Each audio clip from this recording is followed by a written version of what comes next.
A world dominated by power and swordsmanship. In that world, there is a swordsmanship clan that rules half of the world.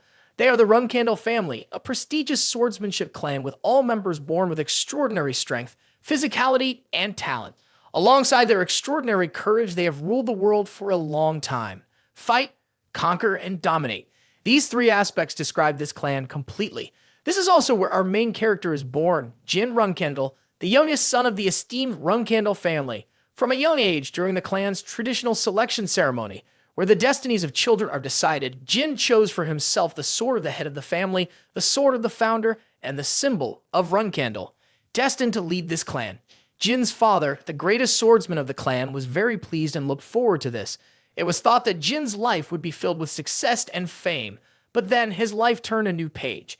Jin had no talent for swordsmanship, and the whispers about the question, why can't a member of the prestigious Runcandel lineage wield a sword, gradually reached Jin's ears. The shame of Runcandel, the humiliation of Runcandel. A Runcandel member who falls far short of the clan's standards. Thus, Jin lived each day with the utmost despair. One morning, like any other, Jin was still practicing with his sword. At the same time, Jin's two older brothers passed by. They saw Jin swinging the useless wooden sword and mocked him, saying he would forever be the outcast of the family. One of them even sneered, surely Jin can only swing the special Barasada sword. With their teasing, Jin could only keep his feelings bottled up, as he truly was a useless member of the family. He continued practicing despite his brothers constantly saying unkind things beside him. Seeing that Jin remained silent and didn't respond, one of them approached and kicked him in the stomach, causing him to fall to the ground in pain. After that, the two continued to insult Jin, even though he hadn't done anything wrong. Jin felt anger rising, intending to pick up the wooden sword that had fallen, but just as he was about to reach for it, the other brother stepped on his hand. As he stepped, he said, "There's no point in being stubborn, because no matter how much you train, it's still useless."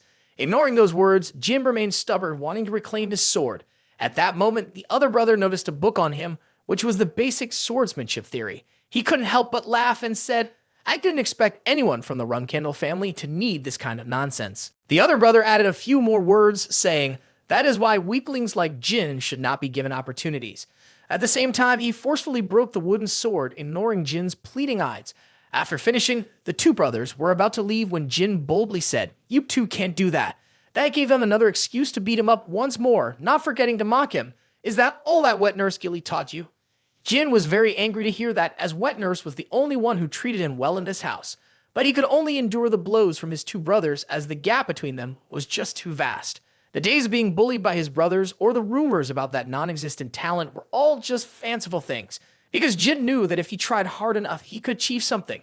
If he put in the effort, he would surely one day be acknowledged by the family and become a part of Runcandel. But life was not as beautiful as Jin thought. The day would come when a useless person like him would be forced to leave the family, leaving behind efforts that would never be recognized. That was how someone like Jin Runcandel was expelled from the family at the age of 25, beginning a pointless wandering everywhere. Until one day when you met that person, the one you call your teacher, Jin realized that he truly had talent. Not only that, he also had the ability to master magic, a thing forbidden in the Runcandel family. 3 years after the day Jin was expelled from the family, in a small room, Jin was learning how to connect natural mana with the mana of a wizard to continuously recover and enhance transmutation. Then, one time Jin was pulled into the shadows, a voice emerged from deep within them, introducing itself. "I am Solderit, the Lord of Shadows," he said. "I want to make a pact with you as the god of darkness. Once you agree, you will be able to wield the power of darkness. Moreover, you will gain the ability to dispel any curse." Solderit then looked at Jin with pity and said, "Perhaps you have been hated by someone since you were little, because your talent has been erased by a vile curse. This curse is called Bladed Illusion, which will devour all abilities related to swordsmanship. Such a terrible curse could not possibly exist within the Runcandel family, and perhaps it is this very curse that has attracted the god of shadows to you." While speaking, Solderit lifted the seal on Jin. From this moment on, no curse could harm him anymore. After that, Solderit left, wanting Jin to become a top swordsman, as he would always watch over him wherever he went. Having just broken the curse, Jin felt his body overflowing with energy.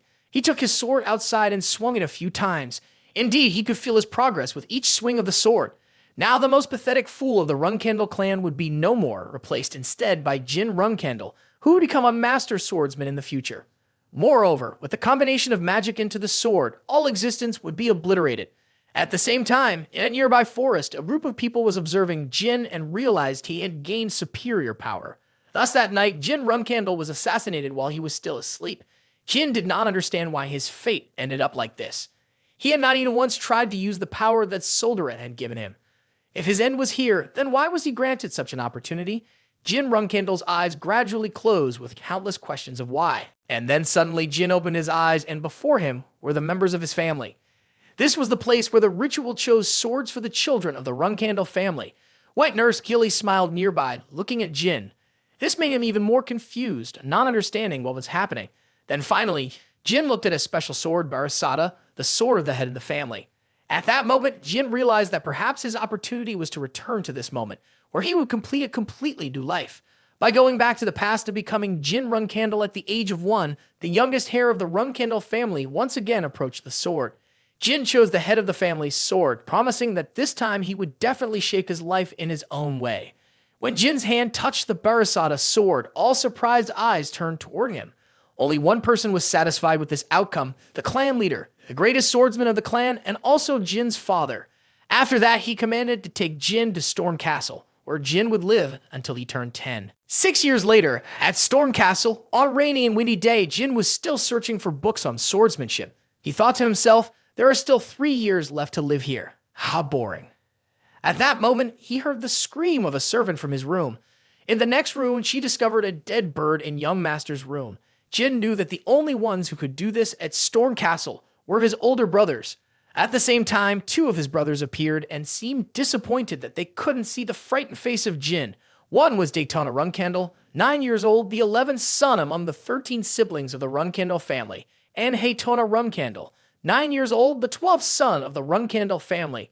They looked towards Jin and asked with a smile, "Do you like the gift that we have prepared for you?"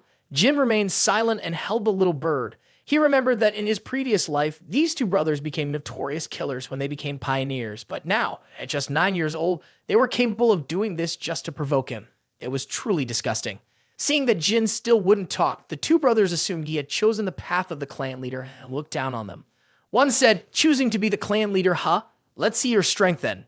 Both Haytona stepped forward wanting to teach Jin a lesson, but Jin could easily fend off that attack with the power of darkness. In front of his brother's surprised and slightly frightened eyes, Jin gently reminded, "Both of you shut up." Then Jin added a punch to Haytona, making him angry and wanting revenge. But the more he retaliated, the worse he was, as he was continuously defeated by Jin. Successfully displaying his strength, Jin told his 2 brothers, "From now on, it's best if you don't appear in front of me again." At that moment, someone outside came in and asked, "What is happening here?" Jin quickly reined in his strength and said, "Those 2 over there started fighting and then passed out." Ka could only hum in response and planned to take the 2 young masters to see a doctor. But immediately afterward, Jin stopped him and requested, "Take my 2 brothers to another place." After saying that, Jin turned and led Khan. Outside, the rain was getting heavier. Jin was burying the unfortunate bird from earlier. Next to him were his 2 brothers, who had fainted and still had not woken up. Seeing this, Khan asked young master Jin, "Are you really going to leave them here?" As the storm was gradually intensifying, Jin replied, "I need my brothers to understand the seriousness of what they have done." Hearing this, Khan could only respect Jin's decision and follow his orders. On the way back, Khan realized that the energy emanating from Jin was definitely not aura. If it wasn't aura, could it be mana? But wasn't mana a taboo of the clan? If that were true, this situation was not just a regular quarrel between siblings, but needed to be reported to the clan leader immediately. Khan then turned to the nearby servant and ordered him to quickly bring a horse over. Meanwhile, Jin was up above looking down, and just as he had anticipated, a man would go report back to his father about this matter. He knew that Khan was not only his father's knight, but also their overseer. In Khan's eyes, the source of his power seemed almost like magic. Therefore, he would not delay and would immediately return. These magical energies were proof that Jin and Soldaret had a pact, and the contract was still in effect in this lifetime. Furthermore, to that pact, the bladed illusion curse was no longer effective, and the foolish child of the Runcandel family would cease to exist. The only thing Jin needed to do now was to go meet his father. At that moment in a forest, Khan was reporting to the Lord about young master Jin's recent fight with the Tona brothers. Hearing this, the Lord ordered Khan, "Quickly gather the knights, I will take them to meet my youngest son." After a while, 7 pioneers of the Runcandel family and 200 knights under his command had been assembled. Pioneers are the strongest members of the clan. They will be the bravest and the first to charge into battle during the invasions of the Runcandel family. Under each of them are many soldiers and knights. After that, the clan leader brought 7 pioneers straight towards Storm Castle. On the way there, Mary Runcandel, the 7th ensign of the Runcandel family, asked Diffus Runcandel, "Diffus, do you know the reason for this emergency summons? I tried asking Moon earlier, but it seems she doesn't know." Upon hearing this, Diffus explained, "Next year, the Tona couple will leave Storm Castle, so perhaps that's why our father is coming here. It could also be about our youngest brother." The 4th ensign, Diffus Runcandel, added, "Yes, it could also be about the youngest brother." Mary showed a clear look of surprise when she heard the youngest brother. She remembered that during the sword selection 6 years ago, that youngest child had chosen the head of the family's sword. But all of this was just their speculation. Could it be that their father hurried back just for this? Noticing that the two were chatting too eagerly, Luna, the 1st ensign of the Runcandel family, who was walking in front, signaled, "Both of you stop talking and focus on the matter at hand." Inside Storm Castle, Wet Nurse Gilly was tidying up Jin after hearing that the clan leader was preparing to come here and meet his youngest son. Jin guessed that perhaps Khan had reported to their father, which is why he was coming here so quickly. Moreover, Khan is quite naive, so he probably won't report on my use of magic. He likely just says whatever he sees. Jin guessed, this time your father must have come here to check if your strange power will truly become a useful asset for the Runcandel family in the future. At that moment, the family head's army also arrived. As soon as they entered, the family head immediately had the twin siblings Tona brought out. He then asked Daytona and Haytona, "Why did you two get into a fight with Jin? State the mistakes you made." This question surprised both of them immensely. Then they teamed up and lied, saying, "It's not our fault. It's all the youngest brother's doing that caused us to get hurt." They also added, "The strange power was witnessed by Jin's people. It doesn't look like aura, it resembles magic more." The story ended with a smug smile, as in the Runcandel family, magic is taboo. Mary and Diffus, hearing this, shook their heads in agreement. "We should quickly investigate Jin, because if we delay, the youngest brother will find a way to cover it up." But the family head countered, addressing the Tona siblings. "You both need to change. If you keep up this behavior, you won't be able to survive in the Runcandel family." After that, he ordered someone to call Jin out. As soon as Jin saw the face of the head of the family, Chiron Runcandel, he remembered that he was the strongest as well as the cold-blooded and ruthless person he had ever known. He was known as the peak creation knight of the half-god. Before attaining those titles, he was a person with normal emotions, but after that, he gradually lost touch with mundane feelings and, like now, became a person who only knew about glory and the future of the family. Therefore, to him, people who knew nothing about swords like Jin in his previous life were just useless beings. But this time it was different. In this life, no one could look down on him anymore. Thinking that, Jin opened the main hall door and slowly walked in under the inquisitive gazes of his siblings as they looked at the youngest brother, who would be the future clan leader. Then Jin turned towards the clan leader and respectfully bowed in front of him. His father was surprised to hear this. "Why does Jin call me clan leader instead of father?" Jin looked up and replied, "Because here, besides the two of us, there are many siblings and guards. There are also over 100 family members present as representatives for this occasion. You came for a formal matter, so it would be more appropriate to call you the clan leader." Chiron praised his youngest son, but also responded, "This time it's not a formal matter. There's something else, so just call me father." After that, he asked Jin a question similar to what the two Tona brothers had asked. "Jin, where do you think you are wrong?" Jin clenched his fist and resolutely said, "I just want revenge. As a member of the Runcandel family, one must repay kindness and avenge grievances." Mary stood among the crowd, murmuring in amazement while sneering. Upon hearing this, the head of the Chiron family called everyone outside to talk privately with the youngest son. The soldiers and family members down below were still wondering, could it be that the young master has passed the clan leader's test? Seeing everyone still whispering, an ensign stepped forward and called for everyone to go outside as ordered by the clan leader, and then everyone exited the door. As for Mary, she felt that her younger brother really wasn't bad when she saw him facing off against their father. When everyone had gone outside, the head of the family turned to his son and asked, "You have extraordinary power, like the Toma twins said. The Runcandel family has a taboo against using magic, as once one engages with magic, it would prevent them from reaching the pinnacle of swordsmanship." Therefore, he wanted to know what kind of power Jin had used. If Jin truly dared to use magic, then he would definitely not let it go. Then, Jin spoke to his father while demonstrating the power of Solderit and asked him to help him examine this power, because even he did not know what the dark power of Solderit truly was. Chiron, after witnessing the power his son manifested, was incredibly surprised because this was the power of the founder of the Runcandel clan. He was certain he was not mistaken because that dark power was the energy of the Barasada sword. This meant that this child was destined to become the master of the clan. Next, under Jin's questioning, he confirmed, that is the power of Solderit, the god of darkness, who made a pact with the founder of the Runcandel clan and has been on their side ever since. However, since Lord Tamar passed away, Solderit has not appeared in the Runcandel clan again, but perhaps now he is connected with Runcandel through you. Jin asked further, I wonder if that god of darkness has more power than you, father? In truth, the head of the family, Chiron, was also uncertain about this because he had never fought with a god. When Jin heard this answer, he thought to himself, this old man is quite proud.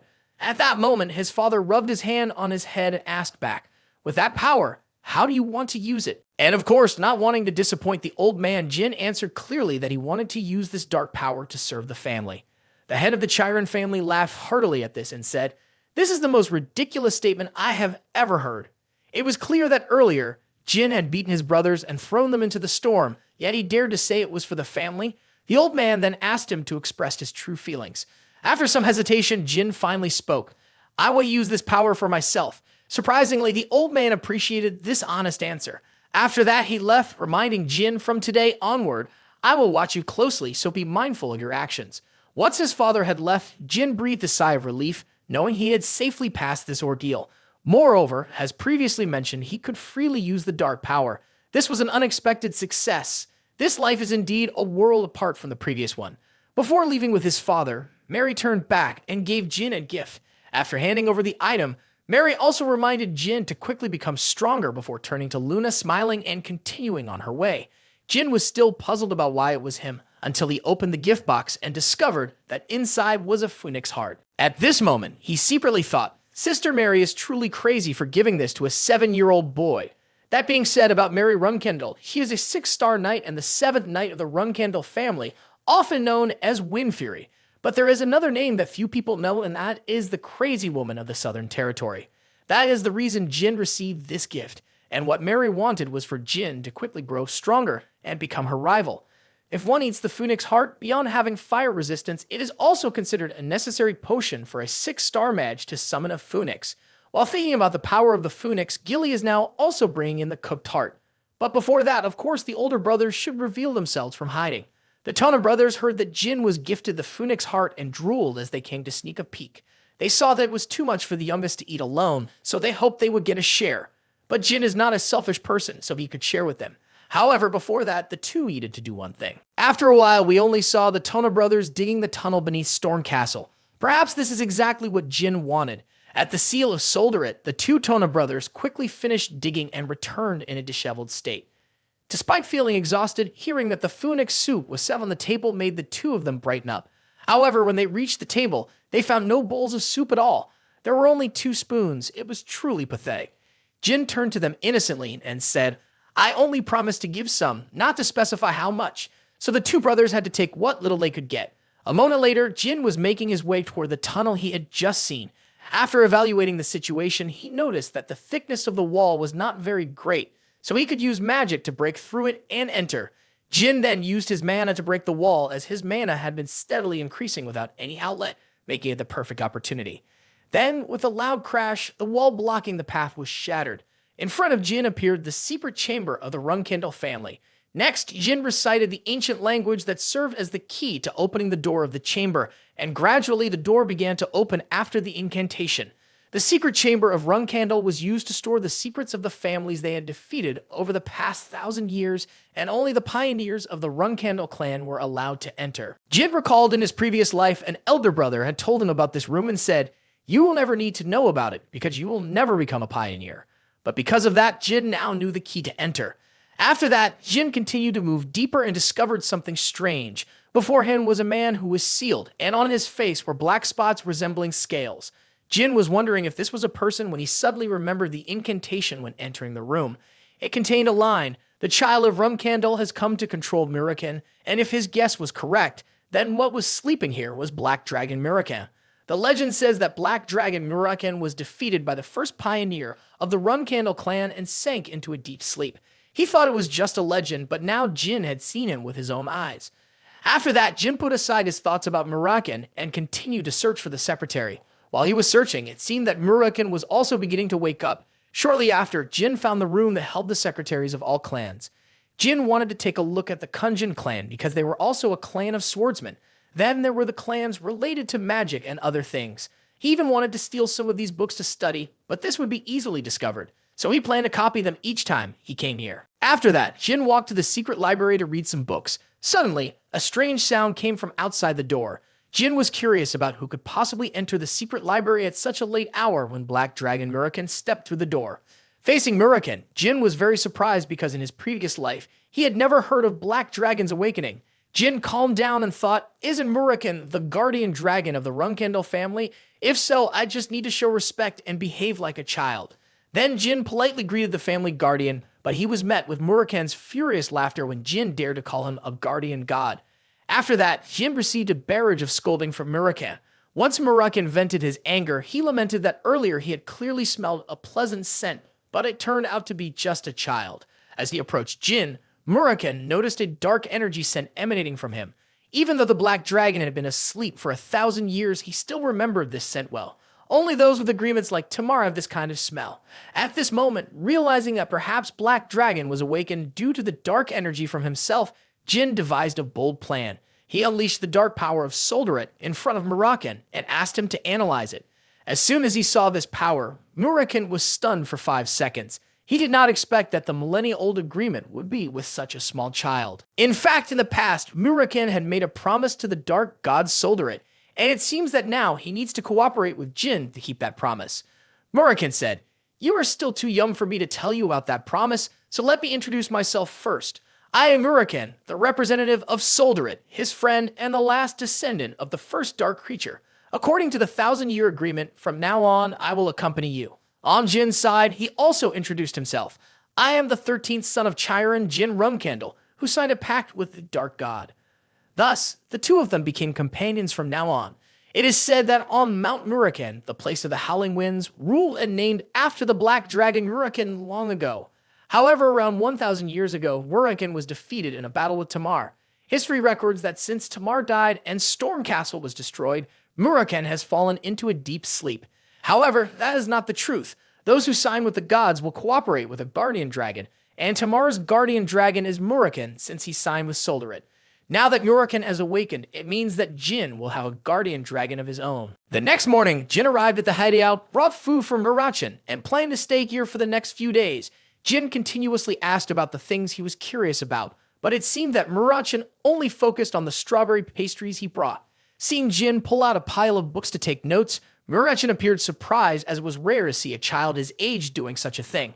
Muraken said, "You are indeed very different. Few people at this age can be as diligent as you." Jin responded, "I am a member of the Runcandel family, and I have 12 older siblings. To surpass them, I need to work even harder." Then Jin asked about Lord Tamar, the founder of Runcandel. How much would he understand about these books? Muraken replied, perhaps Tamar wouldn't understand anything in them, because he is very skilled in practical combat without needing to read theory. Muraken added, "Take your time to learn, as you are still very young. One day you might be as skilled as Tamar or even surpass him." Muraken continued, "The nickname of the god Solderit is limitless power. Solder has no boundaries, which means his contract holder also has no limits to their strength." With that, Muraken decided to teach Jin a skill to encourage him and boost his spirit. It was the release of dark energy, a technique that all beings using darkness must become familiar with, as it is both the starting point and the end point of dark energy. Muraken asked Jin to first learn and master the control of mana. This process could take him about 2 to 3 years. Upon hearing 2 to 3 years, Jin thought it would be too late. Moreover, he had already learned to control mana in his previous life, so he decided to demonstrate this skill to Muraken while he was still bragging about the basics. Seeing Jin skillfully control mana, Muraken was startled because it was impossible. Only the most gifted geniuses could achieve this at such a young age. Little did he know that Jin had lived 2 lives. After that, Muraken demonstrated the skill of releasing darkness as an example. Dark energy originates from darkness, and all of it is born from Solderit. Therefore, all darkness belongs to him, and his sole contract holder would also have the power to control all of it. In short, Jin is the master of all darkness. At dusk on the front lines, Luna Runcandel was conducting her usual conquests when a soldier under her command reported that they had cleared this area. and only 5 more neighboring areas needed to be eliminated to complete the mission. Luna saw that the remaining 5 areas only needed 4 months, so for now, she let everyone take a break. She also asked the soldier, "What would a 9-year-old like?" But the author did not show us the response. Half a year later, since the day they met Muroken, the two brothers Toma had turned 10 and were preparing to leave Storm Castle. Jin Runcandel had just celebrated his 9th birthday. He was having a birthday party organized by Wet Nurse Gilly and others at Storm Castle when Khan entered from outside. He apologized for the interruption and reported, "Miss Luna has come to visit you." At the same time, Luna had also arrived. Jin was somewhat surprised by this. Luna Runcandel was the first in sign and also a 9-star knight. She was the eldest daughter of the 13 siblings of the Runcandel family, also known by the nickname White Whale Luma. Although she was the strongest among the Runcandel sisters, she had no interest in becoming the family head and proactively stepped away from the battle dubbed the Inheritance. She truly was a solitary white whale. Because of this, Luna had never set her sights on any of her siblings. The relationship between the siblings and her family was considered as shallow as a puddle, rather than being the blood bond they were. However, now her sister has come to Storm Castle unannounced. There must be something special. Either there is a matter related to the family, or she knows about Jin secretly going to the hidden library, Jin thought to himself. So Jin went to greet and say hello to Luna. "Hello, Sister Luna," Jin said. In response to Jin's wariness, Luna's friendly gesture surprised him greatly. Noticing that Jin seemed a bit sluggish, Luna asked, "What's wrong?" Jin replied, "I'm a bit nervous because it's my first time being close to you like this." Jin's words made Luna realize that the tradition of Runcandel is for siblings to constantly watch over and tread on each other. It could be thought that she was there to check on him. Luna thought to herself. Luna leaned closer to Jin, hoping he could ask the nurse to step aside for a private conversation. "Could you step back a bit? We can talk privately for a moment," Luna suggested. Although Jin was a bit surprised by this request, perhaps Sister Luna had no ill intent, so he happily agreed. With only the two sisters left in the room, Luna spoke directly. "The last time you came here, your behavior drew the attention of the other children. This means that once you leave Storm Castle, all your actions will be monitored." But Luna also hoped that Jin would not lose his personal happiness by getting involved in the family struggle. "I really don't want you to be harmed by the traditions of the Runcandel family," Luna said. Now it was clear that Sister Luna had given up her position as head of the clan for these reasons. But one thing is, if that's the case, then why didn't she remind you in your past life? Is it because you aren't worth talking to her, or is it because you can't compete with the other siblings? After thinking about it, Jin also responded to Luna. Although he valued her words greatly, he was determined to participate in the family conflict because he had already been through an assassination attempt once. Upon hearing this, Luna was even more surprised. She smashed the cup she was holding in anger and asked Jin, "Who dared to attack you at Storm Castle?" Even if Luna asked more, Jin still couldn't identify that person. Seeing Luna anxious, Jin added, "Right now, you're safe, so don't worry too much." And thanks to Luna, he realized not all his siblings hated him. Luna, feeling her younger brother was so understanding, gently hugged him with a heavy heart. "My youngest brother is now going to be entangled in the family mess." After that, the two of them also returned to being joyful because today was Jin's birthday, and they shouldn't dwell on this too much. Luna took out a birthday present that she had specially prepared. In the gift box, a blue necklace was revealed, and Luna put it on Jin herself.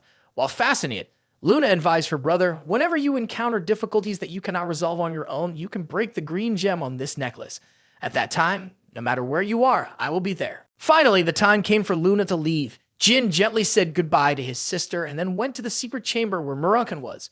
As soon as Muroken saw the necklace around Jin's neck, he became curious about who had given it to him. This person must care for Jin a lot to give him such a thing. Jin asked in return, "What is this?" Muroken explained, "This is a relic of the demon King Orgel.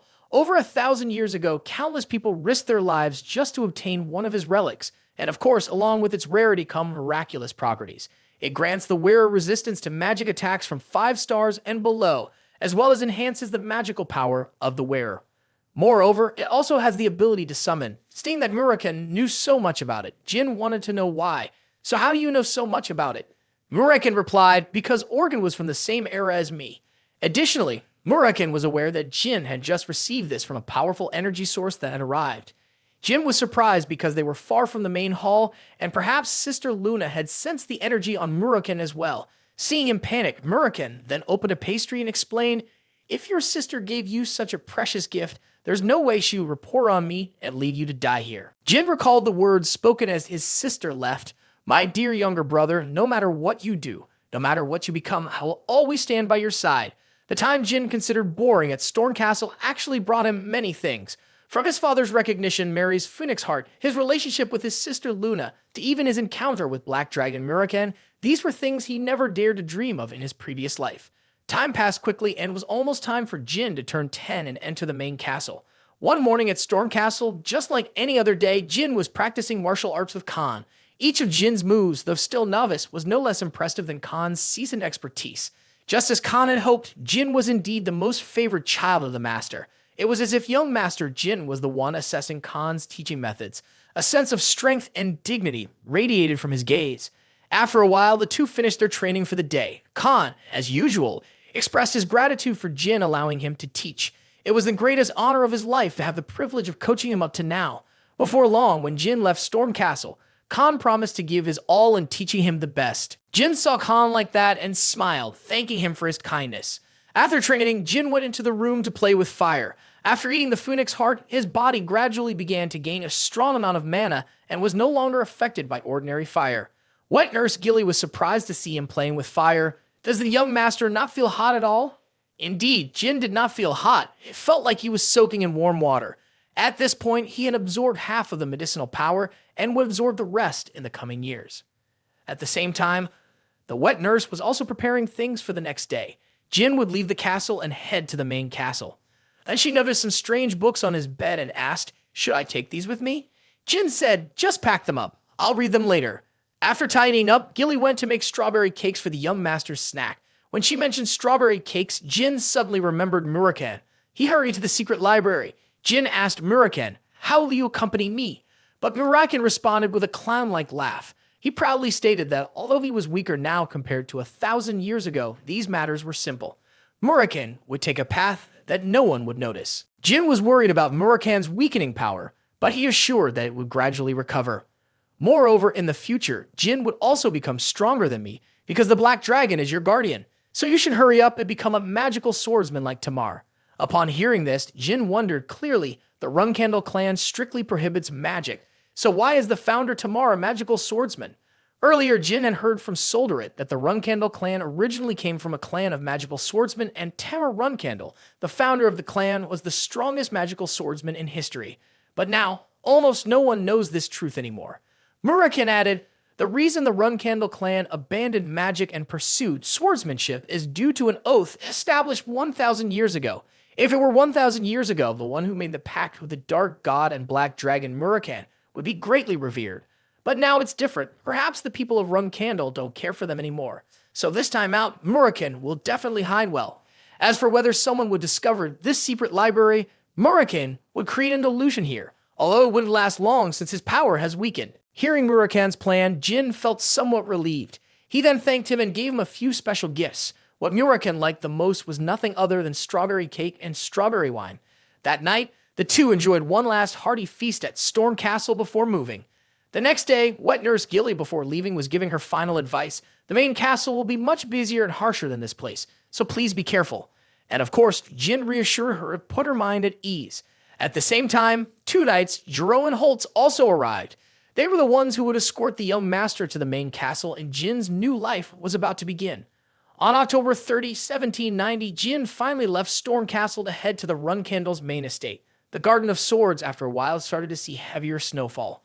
Inside the carriage, the two wondered if the teleportation gate would still work in such weather when the carriage suddenly came to a halt.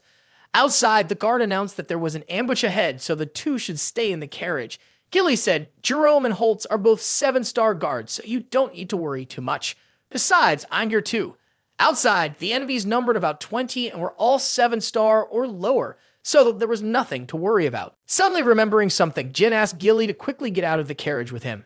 He clearly remembered that Runcandel's guards were not allowed to neglect the protection of the Runcandel bloodline under any circumstances.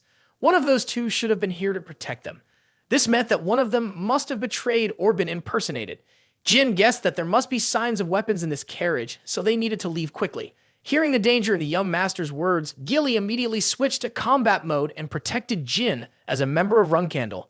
So she held Jin and leaped out of the carriage. The two kept moving forward despite the increasingly fierce snowstorm that impeded their path. Jin asked Gilly to take him to where the two were fighting to clarify a few things. Could it be that those ambushers were actually our allies? If they wanted to come here to kill me, they probably would have done it right after we left the carriage, but it was strangely quiet like this. On the battlefield, the captain of the Black King squad was ordering the entire army to quickly search for young master Jin Runcandel. At the same time, Gilly had brought the young master here. Jin saw that both the Mattel magic family and the Black King squad were present, thus confirming that the two guards earlier were imposters. A member of the Mattel family discovered two individuals, prompting the entire army to move in to ensure the young master's safety. They were ordered by the Runcandel family to come here to rescue young master Jin. Meanwhile, the two imposters were struggling to fight back. This only reinforced the certainty that they were indeed imposters, as there was no way a 7-star guardian would struggle against these people. Healy asked, "What is their purpose and who sent you here?" But of course, they did not respond. Seeing that she couldn't get any answers, Gilly turned to the young master and asked, "What should we do?" Jin coldly ordered, "Just kill one person and chop off the hand of the other and bring it here to me." So following Jin's command, Gilly swiftly flew in to deal with one of them. The silver-haired person had their hands severed and was brought to Jin for interrogation. Perhaps these individuals had underestimated the Runcandel family, because to become a servant of this clan, their skill level had to be at least 7-star or higher. Therefore, to attempt to assassinate a member of the Runcandel family, one would need to reach at least 8-star level. The silver-haired man seeing Jin's arrogance cursed. The Runcandel clan is about to face its doom. Little did he know this was exactly what Jin wanted, as he had no fondness for the Runcandel Empire, only for the Jin Runcandel Empire. At the same time, the silver-haired man demanded that everyone present bow their heads before Zippel. When Jin heard this name, he recalled that the Zippel family was a supreme wizarding clan that ruled half of the world. If a Runcandel family was famous for their supreme swordsmanship, then conversely, the Zippel family had reached the peak of magic. 1,000 years ago, after the founding member of Runcandel passed away, Zippel made a pact to strip Runcandel of its magic, which led to the sealing of magic in Runcandel from that point forward. Therefore, for Runcandel, the Zippel family was a 1,000-year-old enemy. This also explained why there were attempts to assassinate the children of the Runcandel family at such times. It turned out to be followers of the Zippel clan. With that, Jin demanded that the person who had killed him not be interrogated further, as it would yield no useful information. Jin speculated that this incident was not orchestrated by Zippel, but rather an independent action by the followers. However, it was strange that they were able to outsmart Gilly, a 7-star knight. Could it be that this was done by someone else? After dealing with the attacker, Jin turned to Mareka, the captain of the Black King team, and requested, "Quickly set up a teleportation gate. Also, I was able to stay safe thanks to you diverting the attention of those two. So I promise to report back and reward everyone." Mareka listened to Jin's instructions and instantly agreed, calling the soldiers to quickly create a teleportation gate. He sensed a great power from the young master. With a child only 10 years old having such confidence and maturity, the things I heard earlier were truly not just meaningless words. Mareka once again instructed his subordinates to be cautious in their actions, absolutely not to do anything foolish. His subordinates still had no idea what had gotten into their captain. Gilly turned and said, "We can set off now." So they all immediately departed. On the way, Gilly pondered whether leaving the bodies of the two behind was safe. Jin said, "That's a warning for their comrades." It was still about 2 hours to reach the nearest village, so they would temporarily stay there until the snow stopped falling. Jin noticed that Gilly was blaming herself for this mistake, so he comforted her. Even a 9-star knight like Nu Khan did not notice, so it's normal that a 7-star warrior like you might not have detected it. Gilly continuously apologized, even though Jin clearly did not blame her. Just like in her previous life with the role of a caretaker for the Runcandel household, her fate was inevitably tied to the child she raised. With Jin being incompetent in his past life, Gilly was also looked down upon and humiliated. But she never once blamed Jin. On the day Jin was expelled from the Runcandel family, Gilly was expelled alongside him, and she told Jin, "Young master, I'm sorry for not being able to take good care of you."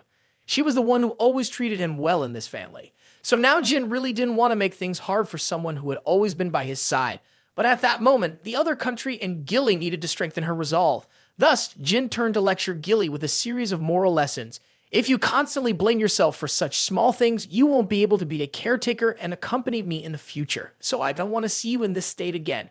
After those words, Gilly gradually regained her spirit. She realized that the young master always cared about her. So from now on, she needed to be more cautious to ensure the young master would not experience a situation like just now again.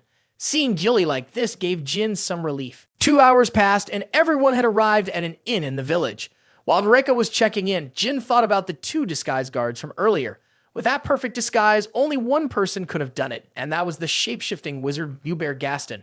Shape-shifting is the strength of the Dragon Clan, but even dragons cannot achieve perfect transformations.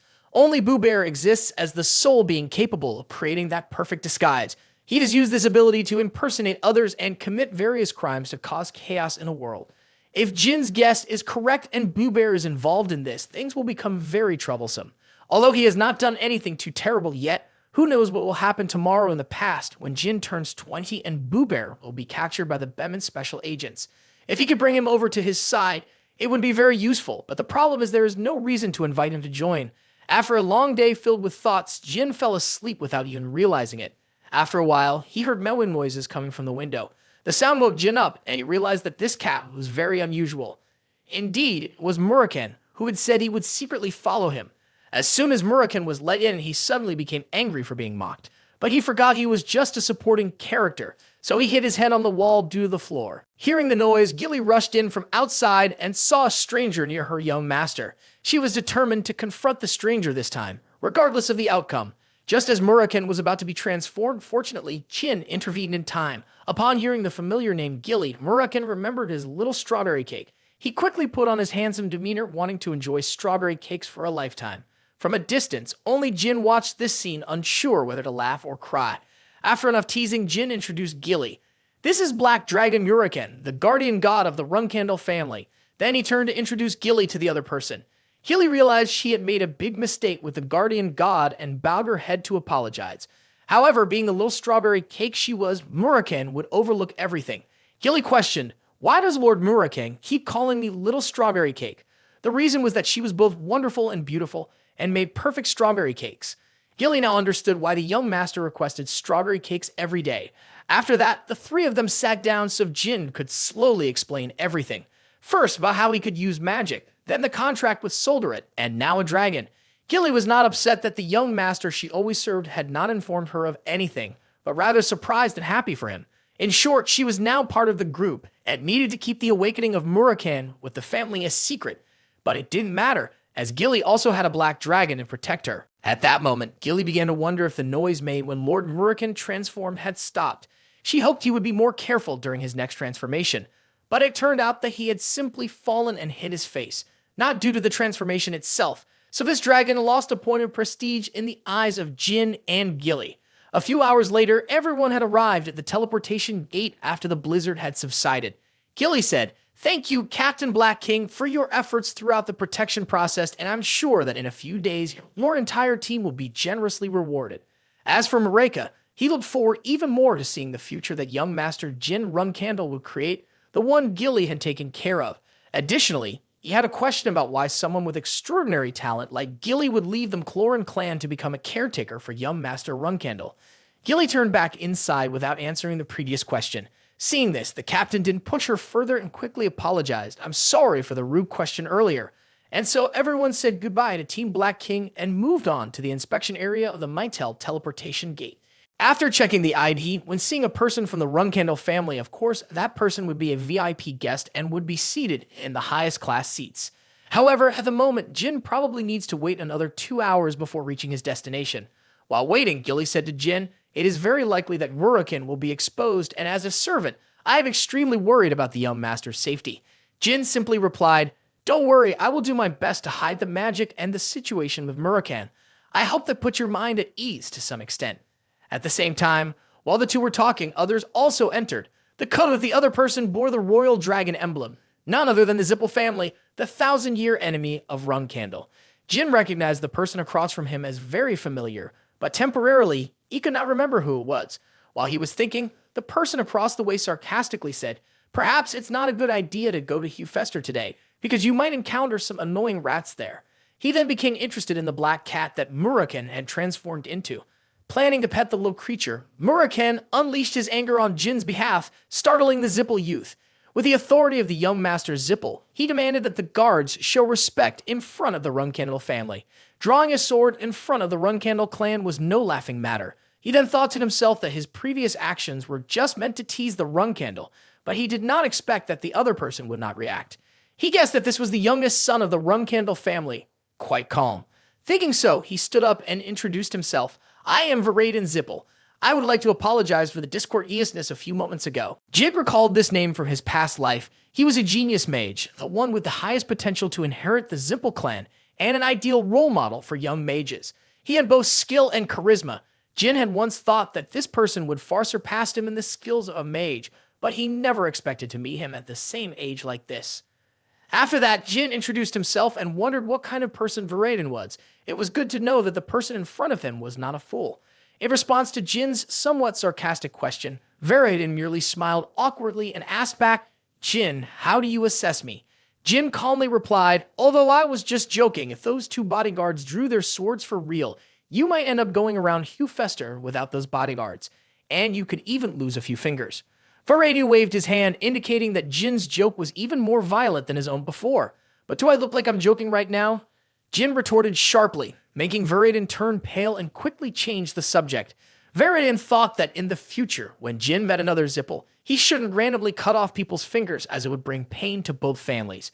But Jin found Varadin's joke quite amusing, because as he knew to my father, Jin Runcandel, and your father, Selig Zippel, would never intervene in the affairs of children like this. Hearing that, Varadin looked surprised and chuckled, saying, I've learned something from Jin, so I will repay this debt later. But Jin, our dear friend, was not someone to let things slide easily. He wanted Varadin to pay up right away, as it would be easy to forget otherwise. Jin wanted Varadin to remain silent until the teleportation gate activated. As for Varadin, he found himself increasingly drawn to Jin. He thought that the young man would probably be much stronger in the future. If it weren't for the conflict between their two families, he would have befriended him right away. The two bodyguards, seeing their master like this, could only hide their faces in embarrassment. What a loss of image. On Jin's side, he noticed that Varadin kept lingering in front of him. Even though he had threatened to cut off the young man's finger, he still felt helpless. Is there something wrong with the Zippel family? Have they all gone crazy?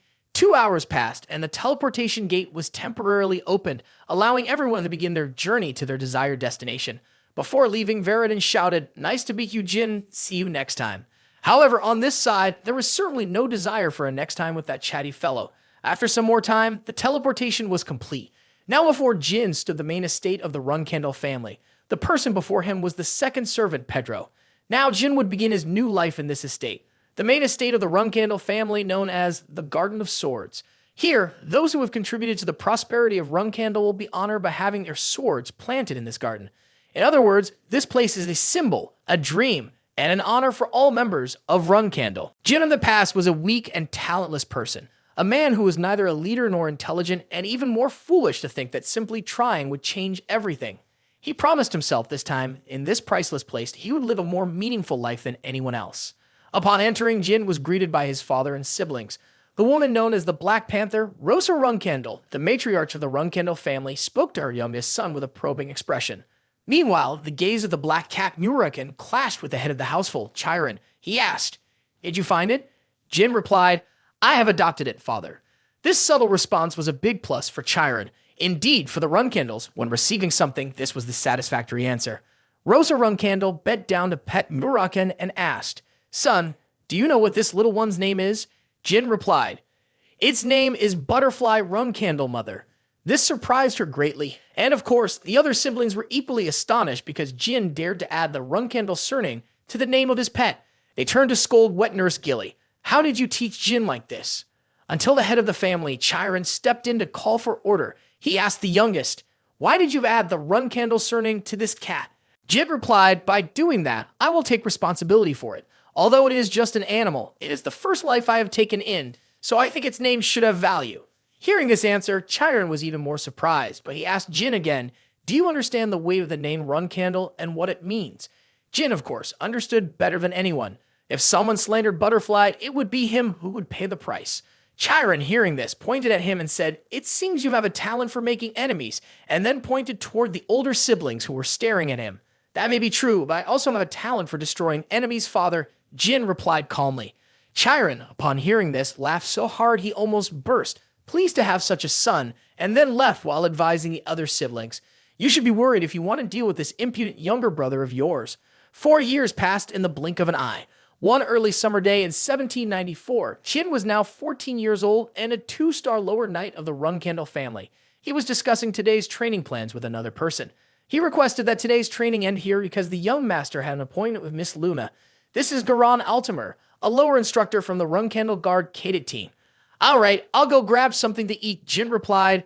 Are you still eating out with the other cadets today, young master? Karan asked as he saw Jin leaving. As usual, Jin did not want to eat with his siblings because he had to participate in the staring contest while eating.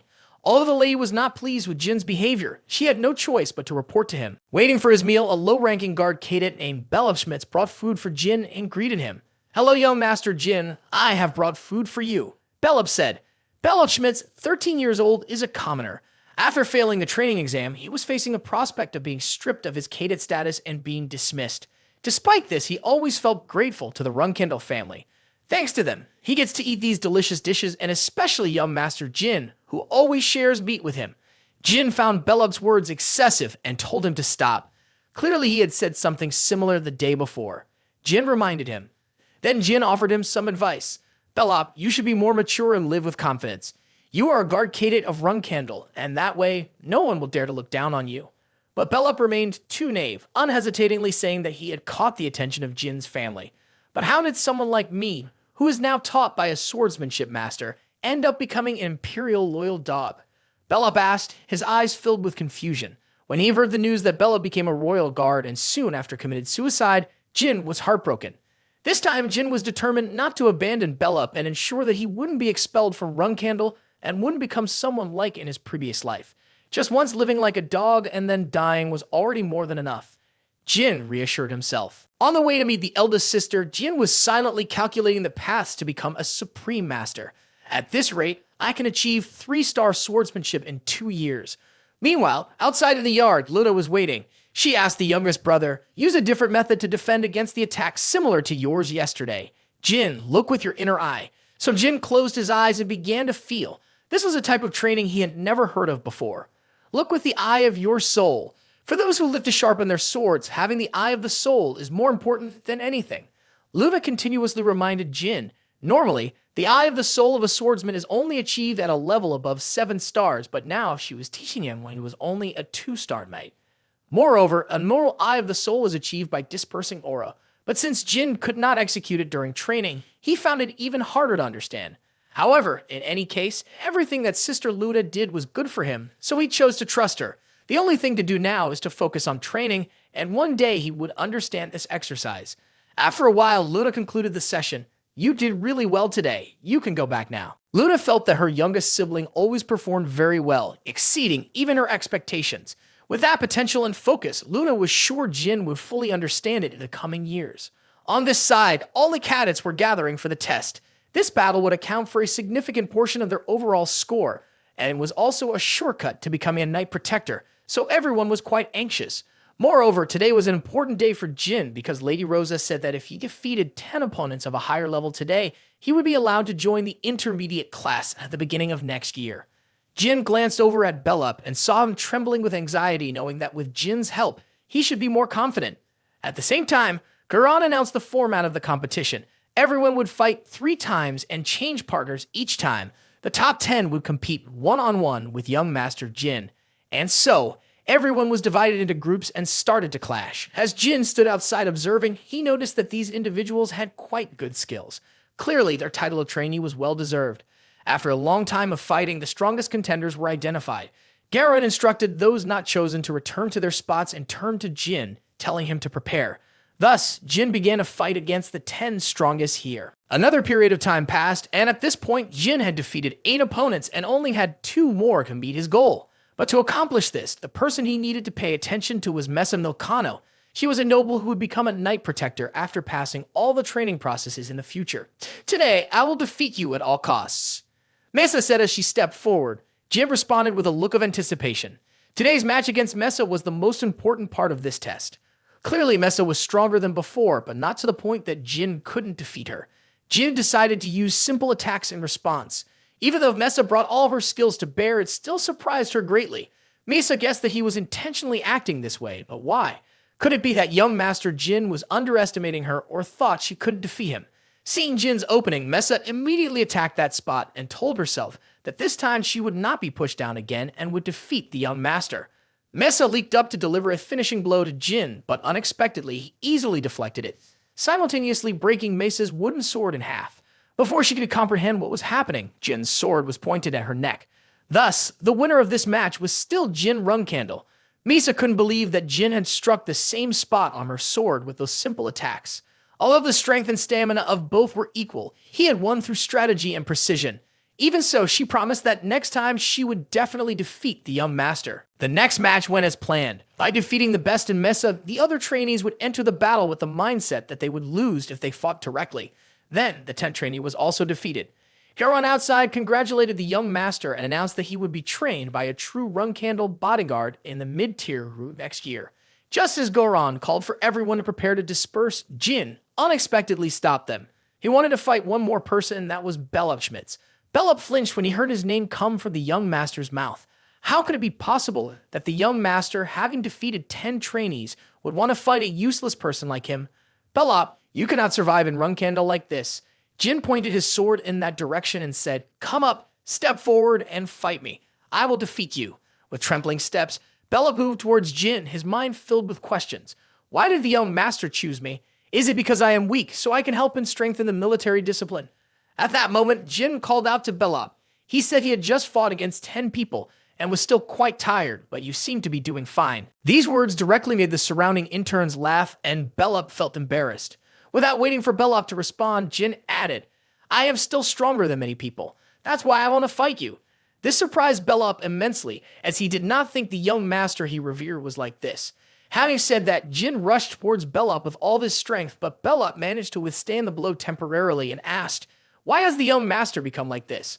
But Jin didn't say much more and continued to attack Bellup, hitting the vulnerable spots on him. At that moment, Bellup looked up at the young master and wondered, "Why are you doing this to me?" And the only response was 2 words, "Fight. I want to fight you, and I can kill you." This successfully angered the kind-hearted Bellup. He picked up his wooden sword and began to use aura under the astonished gaze of those around him. No one could have expected that the seemingly useless Bellup could use aura. Even the strongest here might not be able to do that. Seeing this, Mesa requested the instructor Garon to quickly stop the match. Otherwise, young Master Jin would be in danger. But Jin asked everyone to keep this a secret and not to intervene. Thus, Garon could only comply. Bellup asked one last time, "Is this really what the young master desires?" And of course, Jin wanted Bellup to not back down and to use all his strength to advance toward him.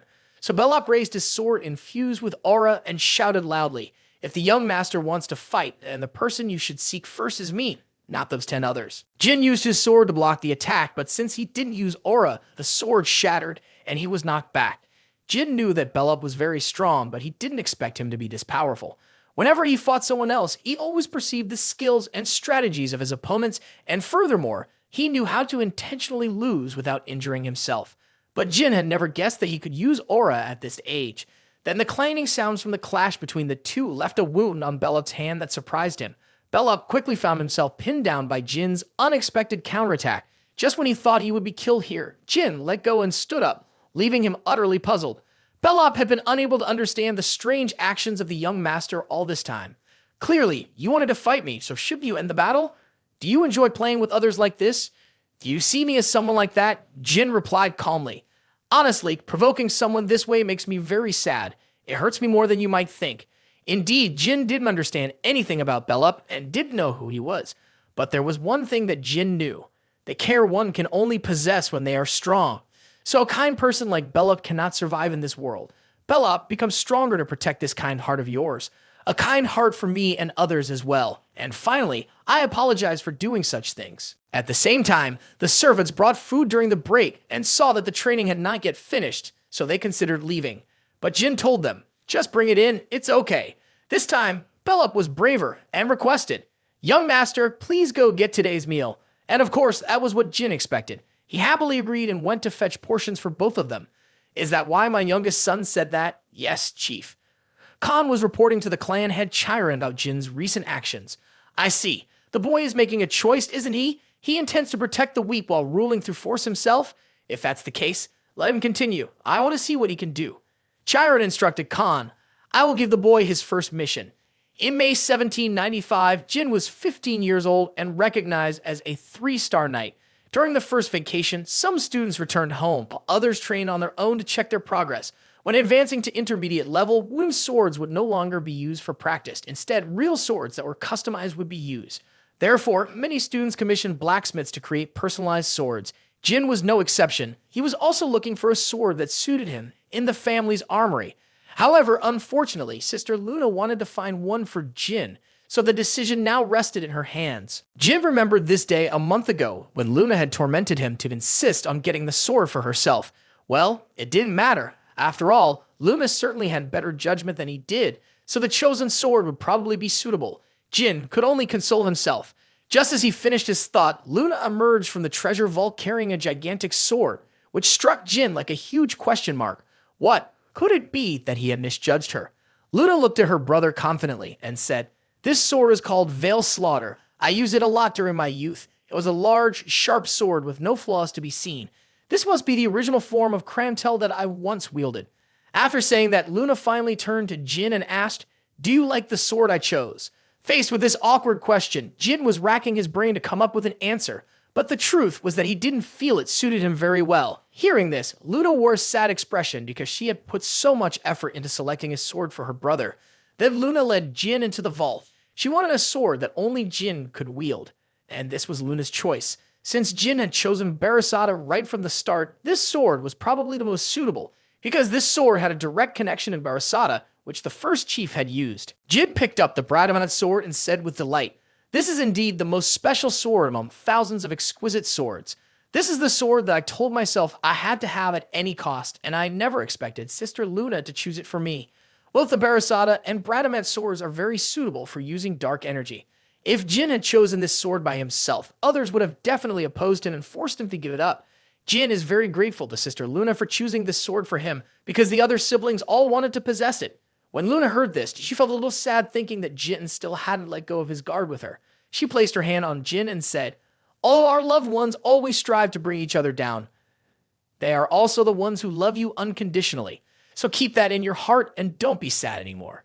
Luna had lived a lonely life within her own family even before Jin was born, so she'd hoped Jin would understand why she didn't want her younger brother to go through a life like that. After saying this, Luna also let Jin be and left for him to practice on his own.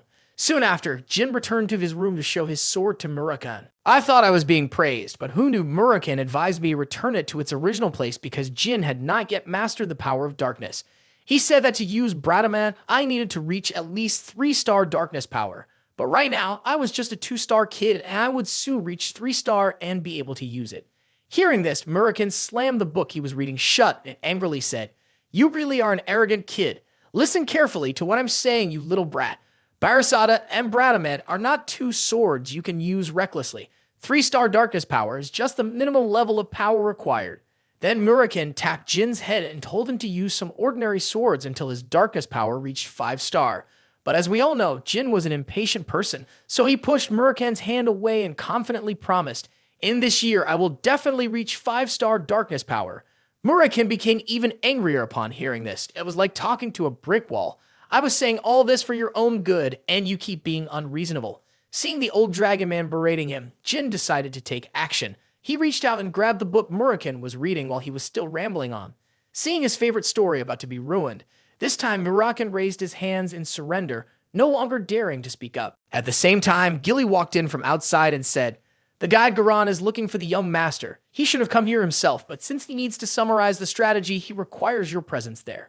Seeing the urgency, Jin decided to temporarily spare Murakami and follow Gilly. Gilly also added, "This time it is a task assigned to the young master, who will set off immediately when the holiday ends."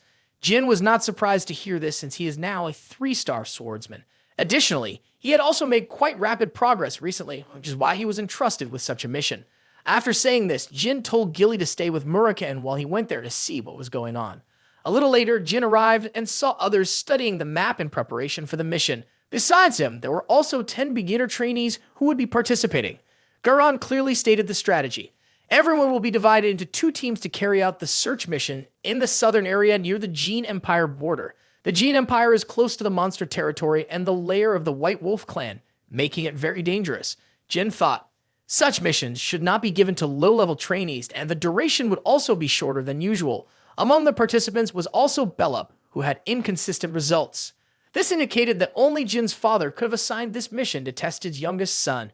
Therefore, this time Jin wanted to demonstrate his unwavering confidence to his father. 3 days later, in the southern border region, the target of this search operation was the heir of the Jin clan, an important figure in this mission. Everyone decided to set up a lookout camp at the center of the southern border until the preparation process was complete. After that, the entire team would begin the search, with teams sharing information by sending people to run at specific times during the day. Additionally, everyone would refer to Jin as the commander instead of the young master. If anyone was injured, they would stay in the camp to rest if necessary. At this moment, one person was reporting to Jin about the discovery of the Watertail tribe. Commander, we have discovered the Watertail tribe. They are a gentle tribe that avoids carnivorous beasts, so they are likely to stay away from the White Wolf tribe. After hearing this, Jin nodded and requested Bellup to set off 2 hours early to Area 13 because Bellup would be delayed by snow. The others would follow me. Quickly, everyone arrived at the dwelling of the Watertail tribe. Jin's mind was still preoccupied with this mission. He had a bad feeling about it because his father was directly involved in the mission, yet everything seemed to be going too smoothly. "Oh, everyone looks so poor," thought a Watertail member.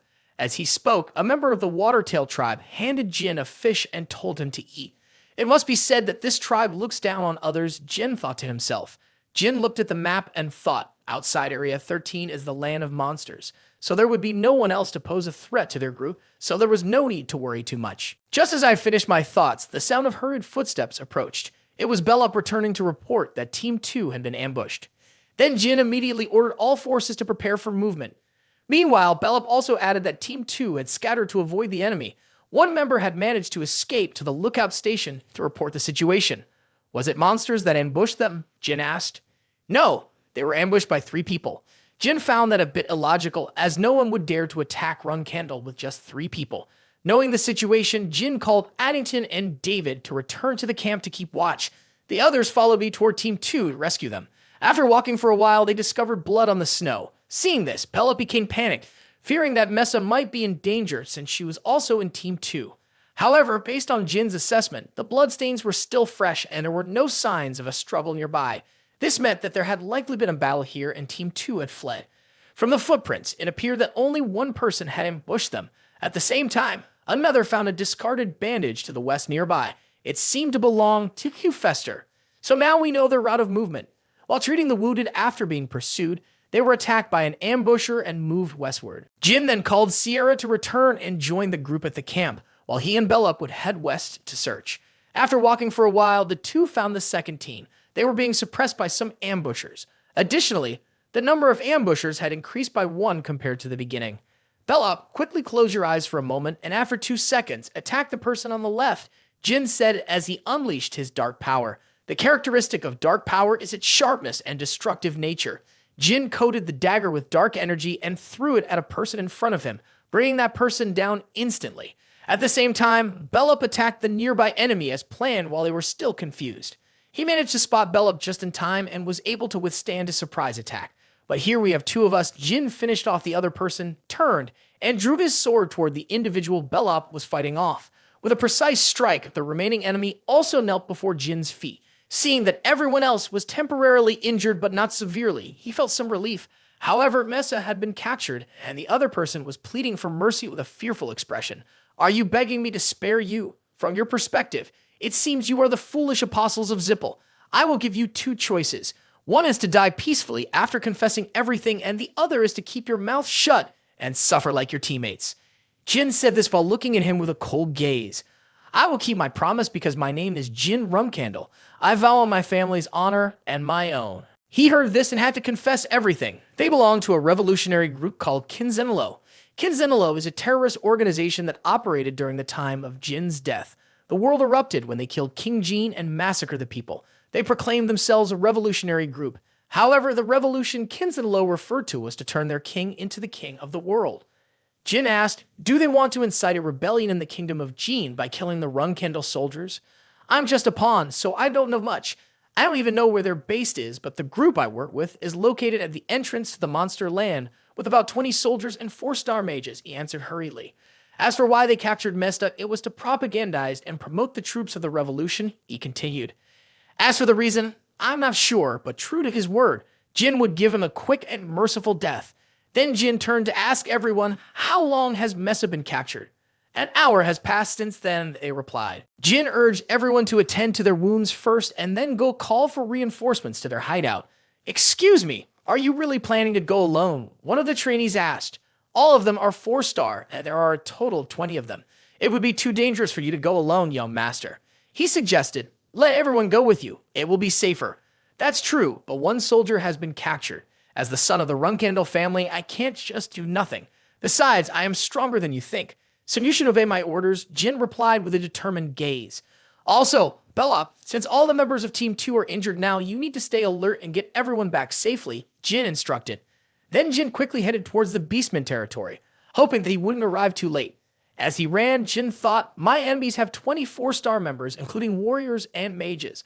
I have 3-star swordsmanship, 4-star magic, and about 3-star dark energy. If I engage them directly now, I won't be able to win, so my top priority is to rescue Mesa and avoid any confrontations if possible. Jin performed a terrain assessment spell, followed by a pursuit spell. Quickly, Jin learned their direction and immediately pursued them. While charging forward, he was ambushed by a group of people. They have discovered that he was from Runcandel and intended to eliminate him immediately. However, in response, Jin's magic killed one of them on the spot. The others were astonished because it was the first time they had seen someone from Runcandel use magic. But first, they had to deal with him. What they didn't expect was that even Jin's swordsmanship was not inferior. You better step aside. The fire class mage yelled for his companions while casting a skill. He hurled a fireball at Jin, successfully hitting his arm. But then, it seemed that the flames had no effect on him. Being careless meant certain death. The unsuspecting swordsman was swiftly eliminated by Jin. As for the fire on his hand, it was gradually absorbed by Jin since he had consumed the phoenix's heart. Seeing that fire had no effect, the mage switched to ice class. With that, he unleashed countless shards of ice in an attempt to tear Jin into pieces. However, to his surprise, Jin easily shattered the ice shards and charged forward. It can't be. The mage screamed in fear. Under the blood moon, the area below was stained red, and the Kinzinalo group seemed to have no intention of hiding their whereabouts. Jin approached and discovered they had encountered someone else here and were moving with a cart. Kinzinalo was a group with a decent rank, so they likely divided the spoils according to their ranks. Since they wouldn't dare touch the spoils belonging to someone of a higher rank, this was the perfect opportunity for me to rescue Mesa safely. Then Jin took out the map and saw that he was near the territory of the Beastmen, so their base should be close by as well. If so, he would distract them and take the opportunity to rescue Mesa. Jin cast fire, igniting a large area of the forest around. If he did this, it would surely come out to put out the fire. On the side of Kinzinalo's camp, they had also noticed the fire. Just as Jin predicted, everyone in the camp was busy trying to extinguish it. Jin observed the group of people and saw a large man giving orders. He might be their leader.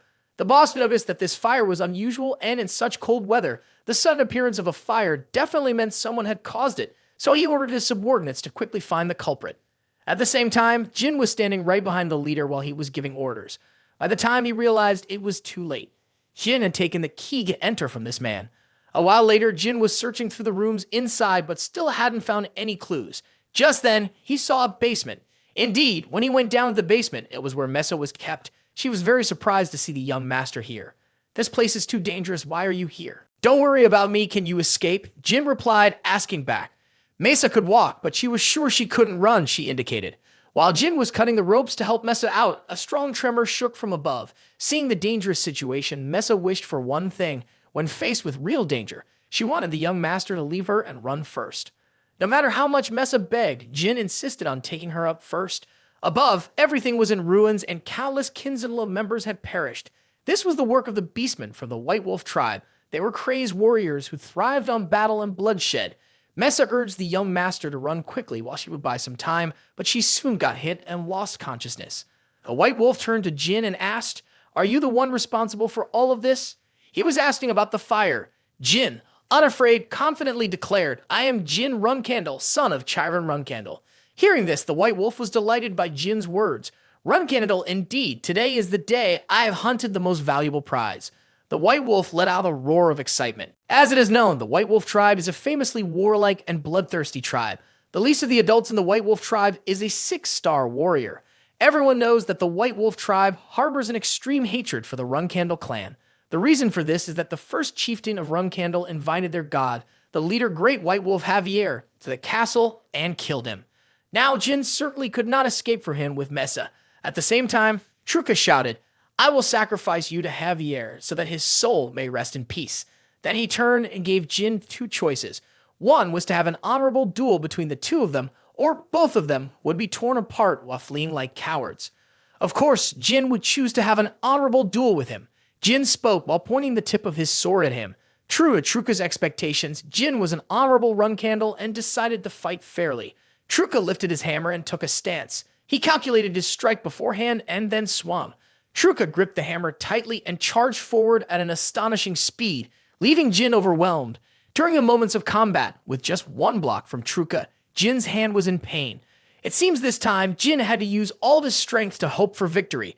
Jin still had a chance because he still held trump cards that Truca did not know about: a pendant, magic, and dark energy. At this moment, using the pendant doesn't seem worth it. If you can't overcome this yourself, you won't be able to become stronger. Using magic isn't suitable either, as the White Wolf tribe has a very strong magical resistance. Moreover, if someone comes to investigate, they will also discover traces of magic and expose the taboo of the Runcandel family. So there is only one option left: dark energy. "Release my sword," Jin shouted, wielding the white sword Bradamant in his hand. Jin attacked Truca. "Nice sword, Runcandel brat, but it still doesn't compare to your family's famous black sword." Truca mocked him and once again swung the heavy hammer in his hand at Jin, hoping to swiftly take down his opponent. Jin struggled to cope with Truca's continuous attacks while devising an appropriate fighting strategy. He recalled the moment he unleashed his sword that night. Then a veil of black fog enveloped the white sword Bradamant. Jin swung the sword to block Truca's hammer, surprising him. The power of darkness obscured the vision of the White Wolf, preventing him from seeing anything anymore. At the same time, Jin's hair was flowing in the wind. Jin had delivered a finishing blow to his enemy. Now Jin also understood why his family was renowned for their black sword. In front of him, Truca had collapsed. But in the deep night, shadows were slowly advancing towards Jin, including the shadow, Truca, lying there. His body was being possessed by the shadows. "Useless, you are so weak that you can do nothing. Truly a fool. He doesn't understand his situation. You are a disgraceful heir of the Runcandel lineage."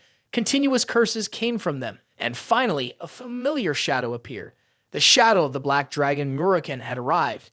"I told you that if you tried to unleash your dark energy without enough power, what would happen? Do you want to die possessed by dark energy? Hurry up, get up. If you lose your reason, there's no chance left." Jin. In light of Muraken's words, Jin knew what he had to do: unleash the dark energy. Before, it had been swept away by the dark energy surrounding him, so he needed to start again slowly and calmly. Moments later, it seemed Jin had overcome the earlier incident. The pain was no longer in his body, but there was one thing. He felt himself filled with that dark energy. Well, his body was temporarily fine, so first he would go save Mesa. As soon as he stood up, suddenly there was a rustling sound in front of him. A young man with blonde hair and a frightened expression stepped forward, trembling and saying, "Please don't kill me." Jin thought it might be the remaining soldiers of Kinzenlo wanting to deal with him, but the other person quickly explained, "I am from the Jane Kingdom. Somerville." Jin knew this was the person he needed to rescue in this mission and introduced himself. "I am Jin Runcandel." Somerville was overjoyed to hear that someone with the last name Runcandel had come to save him. Feeling like he could finally survive and get out of this haunted place, Jin was carrying the unconscious Mesa, and Semper began the journey back home. Jin wondered how Kinzenlo could have kidnapped him and learned that it was because Semper had followed his girlfriend here.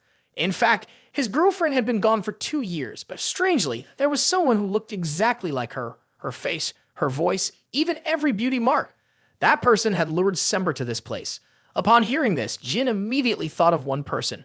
Only he could create such a perfect shape-shifting person. Hubert Gaston. But what was the relationship between Kinzenlo and Gaston? Surely he needed to meet him in person to see what kind of person he was. While still thinking about how to meet that person named Gaston, Semper next to him kept crying and thanking him. He even thought it was Jin who called for reinforcements. If possible, he would probably undergo gender reassignment just to marry Jin. After a while, the reinforcements arrived and everyone completed their mission safely. Back at the mansion, wet nurse Gilly was visibly happy because the young master she was taking care of had completed his first mission. But right next to her was Muraken's murderous glare. Jin immediately turned to sweet-talk him in hopes of gaining an advantage, but Muraken was not easily fooled. "I have clearly told you countless times not to release him." Muraken scolded Jin while hitting him. As if the cat scratches weren't enough, he transformed into a human to continue the beating. Who could be more important than the only one who signed a contract with Soldred? Muraken seriously asked Jin, Why didn't you use that pendant and instead relied on dark energy? Jin spoke his mind, because I thought it was a waste. Hearing this, Murakin became even angrier, thinking about taking care of this person right then and there. Fortunately, the little baby strawberry cake intervened, saving Jin from a dire fate. At this moment, Jin wondered, how did you know that I had awakened the sword? Your dark energy has gone from 3-star to nearly 4-star. I'm not blind. Jin tried summoning dark energy and indeed felt fully charged. You should be grateful to Soldier for keeping you alive, Murankin replied. Among the 11 test subjects who suffered from the overload before, 9 died, leaving only you and me. Jin waved his hand and said, you don't need to worry because I don't want to go through that kind of pain again. Then he went to take a shower. Murankin saw this, furious, yelled baby strawberry cake and decided to starve the boy until he came to his senses. But Gilly was on Jin's side, making Murankin's heart ache. Inside the main hall, the Runcandel family members were discussing the fact that Jin had just defeated a member of the White Wolf tribe. This was truly absurd. How could a 3-star knight kill a White Wolf beastman? But perhaps there was an explanation. That White Wolf was quite weak. Anne Runcandel, the knight flag bearer of the Runcandel family, spoke up. New Runcandel, the 8th flag bearer, couldn't really believe that their mother would trust this claim. Anne turned to ask the twin brothers what they thought about this, and of course they shared the same opinion as the 2 others. Daytona and Haytona were whispering to each other, did Jin really do that? Because the 2 knew that their little brother was truly a monster. But the more urgent matter was that he was about to join the intermediate training class. If Jin joined the intermediate class, the 2 brothers would be done for. When the 2 over there saw them whispering, they asked, is moving to the intermediate class really scaring you guys that much? You better just answer honestly because your sister hates the deceitful tongue of you guys the most. So the 2 young men hastily confessed, we are very afraid of Jin as her older sister. She must help us. Anne had led these 2 boys as slaves for them to use as they wished. The intermediate class of Runcandel was essentially a survival competition for those who qualified, including the number of cadets from 3-star to 5-star. Among them were new cadets and those who had been stuck in the class for over 10 years. Anne and Mew had gathered a small number of stranded cadets and turned them into their slaves. The 2 brothers, Tona, were delighted upon hearing this. The 4 of them shared a common goal of hating Jin, but they also needed to be careful in their arrangements. These 2 siblings were not easy to deal with. Meanwhile, Jin thought that joining the intermediate class had likely been decided. On the other hand, she had also reached 4-star in dark energy, and to use this energy effectively, she needed to achieve 6-star in swordsmanship within 5 years. Being a 6-star swordsman meant becoming an excellent swordsman. Starting from 7-star, one would be considered a master of swordsmanship, but this distinction was only significant to ordinary people. From 8-star onward, one would be called extraordinary, and everything would completely change. Moreover, among more than 2 billion people on the entire continent, there were fewer than 100 who achieved 9 and 10-star, and only 1 person surpassed that standard, the demigod, the celestial knight, Chiron Runcandel. Jin promised himself that this time he would go further than his father, and the first step was to upgrade himself. Once he stepped into the upgrade class, he would be monitored by all the older students. The beginner class was filled with children at the same level, so it was quite friendly. However, the intermediate class was different. In a place where strength and skills were the only things that mattered, he had only one task: to dominate the intermediate class with absolute power. Come in, I called for you. That's right, Everett, you completed the mission safely with excellent results. According to Petro's report, you declined my offer to switch rooms. As you know, that room is only for those who have the potential to become the future head. Since Joshua left, it has remained empty. From now on, you can use it. Jin thanked his mother, but remained adamant in his refusal. Thank you, but I will not use it. It may be a nice room, but at the end, it's just a room. And for me, that room seems a bit too much. Seeing that she couldn't persuade her son, Rosa let him go. She truly couldn't tell if her youngest son was not greedy or too ambitious. What was just mentioned was the elder's room, the room designated for the future head of Runcandel. Once one stepped into that room, they would receive corresponding support. However, at that point, it would also become a target for other siblings. Sure, here's the translation. The boy probably realized that I was testing him. Rosa thought to herself, now let's see his performance in the intermediate class. Starting tomorrow, I will be studying in the intermediate class, and there will be many factions here. Since everyone is considered part of my faction, they might face humiliation. But don't be afraid because I won't let them off the hook. They will stop when I conquer this intermediate class. Until then, everyone needs to stick together in at least groups of 3 and try to avoid going alone. Understood? Jin advised his friends preparing to enter the intermediate class with him. Jin Runcandel, the elder of Runcandel, an 8-star knight, and also the younger brother of Chiron Runcandel, announced to the entire intermediate class. This year, there are 10 new members joining and 27 trainees have withdrawn. The newcomers should learn how to live like the cadets from those who came before. My job is just to teach and grade swordsmanship, so apart from killing, all other situations are for everyone to resolve on their own. What do I always teach the veterans? Runcandel does not need weaklings. Runcandel does not need weaklings. All the trainees shouted in unison. Jin thought these malicious words were meant to discourage the newcomers. On the other side were the Toma siblings. The person standing next to them seemed to be an experienced cadet. I think they didn't recruit him themselves. This looks like an intervention from An and View. I'm sure they want the newcomers to give up, but soon, I'll show them they're wrong. As he thought this, Jin moved towards the Toma siblings. What the hell is this? Why is that crazy guy coming this way? The Toma siblings panicked. Hey, you'll be so scared. We have Sister Ann and Mew backing us up. Tona comforted, though fear lingered. The longtime cadet stood in front of Jin, but then with a swift motion, blood flowed, surprising everyone, including Mr. Zed. One arm of the person who dared to block Jin's path was severed. This is the person who needs to be warned. Call a medic, Jin said gently. Jin, are you crazy? Why did you suddenly swing your sword like that? Whispered voices came from the crowd. Jin turned to the other person and asked, Cadet, what is your name? Keijin Romero, he replied. If you know why I cut you, Daytona withdrew his sword, pointing it at Jin. Hey, why aren't you listening to me? Put your sword away. Brother, don't you see I'm talking to Keijin? I'll accept a fight with you later, but for now, be quiet. Dan, how dare you act like that after cutting my cadet? Daytona shouted, but realizing he had just poked the hornet's nest, he quickly covered his mouth. My cadet, so this friend belongs to your faction, huh? Brother, Jin asked. I only cut him because he was looking at me provocatively. Is this a power struggle? Zed, observing from above, was very pleased with this performance. Instead of losing spirit to his brother, Jin taught his two brothers a lesson. From Tona's words, Keijin had openly declared his allegiance to them, so Jin's action was not just a random act, but became part of the long-standing tradition of the Runcandel family in the power struggle. Jin turned towards the trainees and shouted, Listen up. Trainees, I am Jin Runcandel. You can point your swords at me or ambush me like before, but as soon as you show the slightest sign of dissent, I won't hesitate to chop you down like I did before. Zeb responded, Jin Runcandel, the 13th son of the clan leader, do you think you are allowed to behave like this in front of me? Indeed, because I don't think I'm fighting against two older brothers.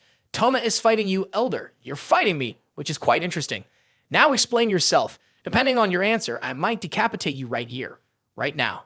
In the face of Zed's threat, Jin remained steadfast in his response without the slightest hesitation. Jin said, Perhaps you have chosen to bully the new trainees even with me in this class, and I thought about it when someone attacked me. So you're unhappy about me intimidating the trainees, which is why you've caused this mess, right? Zed asked further, If that's the case, then you should aim your sword at me, not an injured veteran trainee. Jin replied, That's because I haven't defeated you yet.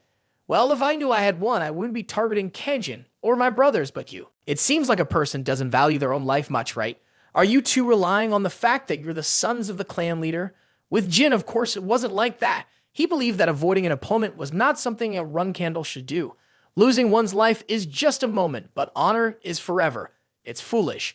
A brash person like you has made someone like me, an uncle, laugh. All right then, I'll concede to you now, because you are someone worth living in the Runcandel family. Then Zed turned to everyone and said, Cadets should not forget today. What you are witnessing is the manifestation of the Runcandel clan.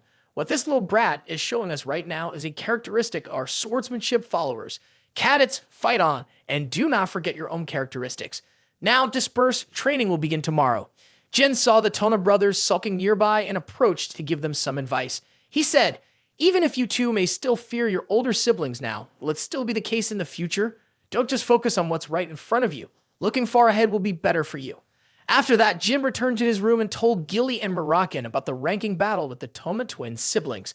But he thought that perhaps it was actually the two older sisters, Anne and Mew, who were the masterminds and were backing them up. Jin also mentioned that he had injured a cadet on their side, and after digging further, it seemed that he belonged to the faction of those two older sisters. It was also due to his older brother's careless words earlier that he now sided with them. If she knew about this, they would go crazy, because two brothers can never have a 5-star knight on their side. They only accept those weaker than themselves into their ranks. Gilly wondered, haven't both young ladies already become flag bearers? Jin answered, there is an unspoken rule that flag bearers only confront other flag bearers. That's the key point. Since they are all flag bearers, there's no reason for them to attack me. Jin continued, the only thing they can do is cause trouble for my team members and increase the difficulty of the mission thanks to their flag bearer privileges. But this is also a good thing, because in many high difficulty missions, there are plenty of solo missions, meaning I can give my all in those tasks.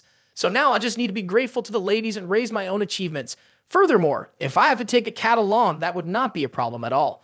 Jin paused for a moment and then said, I thought Murakin would have to serve as a servant in Jin's missions, but no, I have another task for him. So from now until then, everyone needs to be careful. The next day, the training for the recruits also began. Zed was advising everyone about the rules and regulations of the training. Everyone would be specially trained in a secret training ground, allowed only for those with Runcandel blood. These are special privileges for you bloodline beings. He added, but don't expect the training to be easy, got it? The swordsmanship of the Runcandel clan focuses on power. It is destructive and unhesitating fighting, invading, and possessing.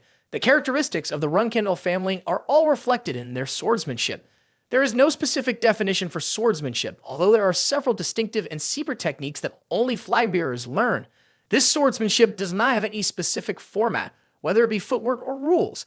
This is the biggest difference between the Runcandel clan and other clans. Seeing the people in a daze without understanding, Zed asked, does anyone know why the swordsmanship of the clan does not have a fixed format? Jin replied, it is because of the physical abilities and special talents possessed by the Runcandel clan. Indeed, when you are a Runcandel, it means you carry noble blood. Those who possess bodies and talents in swordsmanship surpass the imagination of ordinary people. Even if there is a slight deviation, you are still much better than the average person. After explaining, Zed looked at the group of students and smiled. He said, now I will give each of you a steel ball. He added, this is a crystal clear stone. It is called this because when struck, a clear sound will ring out. Now I will let you hear the 3 different sounds produced by the crystal clear stone. With that, Zed gently touched the sword to the stone. A very unpleasant sound emitted from it, making everyone feel quite uncomfortable. Then he struck the stone again, but this time the sound produced was much more pleasant. Zed explained the crystal clear stone produces different sounds depending on the strength you use to strike it. If you slash with insufficient strength, it will create a very dull sound. Conversely, when you slash with enough strength, the sound will be wonderful. When Jin heard this, he understood. It meant that this training was designed so that each time we struck it, the correct sound would be produced. This was synonymous with training the ability to control mental strength and concentration. Considering the physical abilities of the Runcandel family, this was the perfect exercise, even though it was quite simple. While Jin was thinking, Zed struck the stone and produced the final sound. Jin wondered, what could that third sound be? He felt as if a strange sound was emanating from it, almost like a piece of steel. Eventually, Jin realized something special. He immediately pulled his 2 older brothers down quickly. At the same time, with Zed's strike, the clear stone exploded with a loud noise. The entire area in the secret training ground was enveloped in an explosion and dust. The Tona brothers were fortunate to find cover in time, wondering what had just happened. Mr. Zed said, the youngest seems to have good instincts, huh? A voice from afar echoed back. He added, once you cut too hard into the clear stone, it will explode just like that. And now you all know everything you need to know. Let's start training. But before that, Zed added, after Luna, Jin is the first one to not be injured after that explosion. Most of your siblings have been taught by me. These drills are just a formality, so I don't expect much more after you escape from the explosion. Jin wondered how Luna had managed to dodge the explosion. Seeing this, Zed shook his head and said, the answer might disappoint Jin, because at that time, Luna didn't avoid it like you did. She was hit just like the other siblings. It's just that your sister wasn't injured because it was too strong. The 3 siblings were taken aback by this. At the same time, Zed told the 3 of them that they must train with pure jelly every day. Until you can master it to the point where you can always produce beautiful sounds, then you can stop.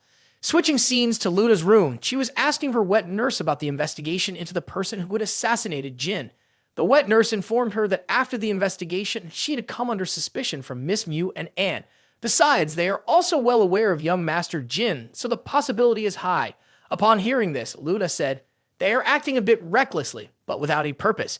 In any case, they are forbidden from participating in the fight for the Runcandel family's inheritance, and if father knew their plan, this house would surely be turned upside down. The wet nurse then asked Luna, have you ever considered that young Master Jin might have lied, or what if it was just a misunderstanding?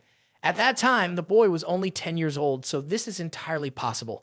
Besides, we have been investigating this case for 5 years and haven't discovered anything yet. Luna didn't think Jin was lying because he had been very cautious around her beforehand. That wasn't something that happened for no reason. Perhaps Jin had sensed it. So the wet nurse would temporarily investigate Miss Anne and knew first, as Luna had a very bad feeling about this.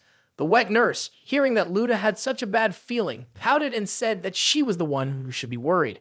I'm afraid that you will be hurt by your brothers once again. But Luna had long since passed the age of 13, so she told her not to worry too much. Then Luna changed the subject, wondering how Jin was doing lately. It's time for him to show me the results of his training. He will probably get hurt a little by the God Stone, but should be fine. The next afternoon, during the 4-hour training session, Jin felt that this training was one of the worst he had ever experienced. And of course, his two brothers were no exception. Fortunately, Sir Zed allowed the 3 brothers to take a 5-minute break. While resting, Jin quietly thought that he initially believed this training was about strength and willpower, but the reality was different. From the beginning, he had to focus on limiting his own strength to be able to destroy pure jelly. Now Jin still lacked basic strength, so he needed to train to strengthen himself even more. He needed to practice to be able to clearly hear pure sound and destroy pure jelly. The older siblings had already accomplished these tasks, so there was no reason he couldn't either. Uncle Zed next door looked over the 3 kids and assessed that all 3 of them were doing very well and were gradually improving. However, the boy Jin was particularly special. He might break Luda's previous record. A few hours later, the training session was completed. Uncle Zed handed Jin something and said, "Make sure to tell your brothers that if they faint again tomorrow, they won't need to come anymore." After the 3 left, Lord Zed thought to himself, "Those Toma twins fainted later than I expected. After all, they are part of the Runcandel family, and that youngest one." Thinking this, he felt a surge of frustration. Why was Jin the youngest? If he had been born about 10 years earlier, he could have been a talented individual who would have taken over the entire family. All the blame lay with that damn older brother of his. What a pity. 1 month later, on a day in May 1795, at the Intermediate Military Training Camp, all the cadets were assembled in the square. An announcement was made that the first mission of the year for the intermediate class had been assigned. Those whose names were called stepped forward. This first mission was to protect the newcomers of the blacksmith company. The selected individuals were Houston Vading. After a while, a third mission arrived, the mission to subdue the orc monsters. This mission was located in the unprotected area of the Kurano territory, and the chosen ones were. The announcer hesitated for a few seconds before continuing to read, because among them were the names of the new recruits Mesa, Bella, Scut. A total of 10 recruits were called, and the mission was to eliminate 25 orcs. Orcs have a habit of moving in packs, making them difficult to deal with, so you all must be determined to carry out the mission. The others were still discussing. I don't understand why they would assign this task of subduing orcs to such newcomers. What could they possibly do? Half of them are sure to die. They should just prepare coffins and burial sites. One person went even further by saying, "Right now, all of us might as well beg young Master Jin to save us." This made one person in the group very angry. But Mesa held him back because they hadn't managed to fight them off yet, and the mission was still more important. The guy still wouldn't listen, so Mesa raised his voice and said, "This is the Runcandel family, so we all must accept the assigned mission and be sure to return upon completing it. That is the only way for us to defeat them." A few days later, the 3 Runcandel brothers were still in the process of training with pure jelly. Haytona accidentally used too much force, causing his pure jelly to explode. Debris flew past Daytona, but unfortunately for Jin, he was standing right next to it and couldn't react in time, so the debris hit him directly. Haytona saw this and quickly asked, "Jin, are you okay?" Jin was fine and asked him to take the stone to another place. It had been a month since they started training with the God Stone, and the Toma siblings were already able to blow it away faster than Jin had thought. Jin reflected on the sensation he had just experienced. It was similar to a metal bullet being sucked in. He thought to himself, if that metal stone comes flying back here again, I can easily dodge it.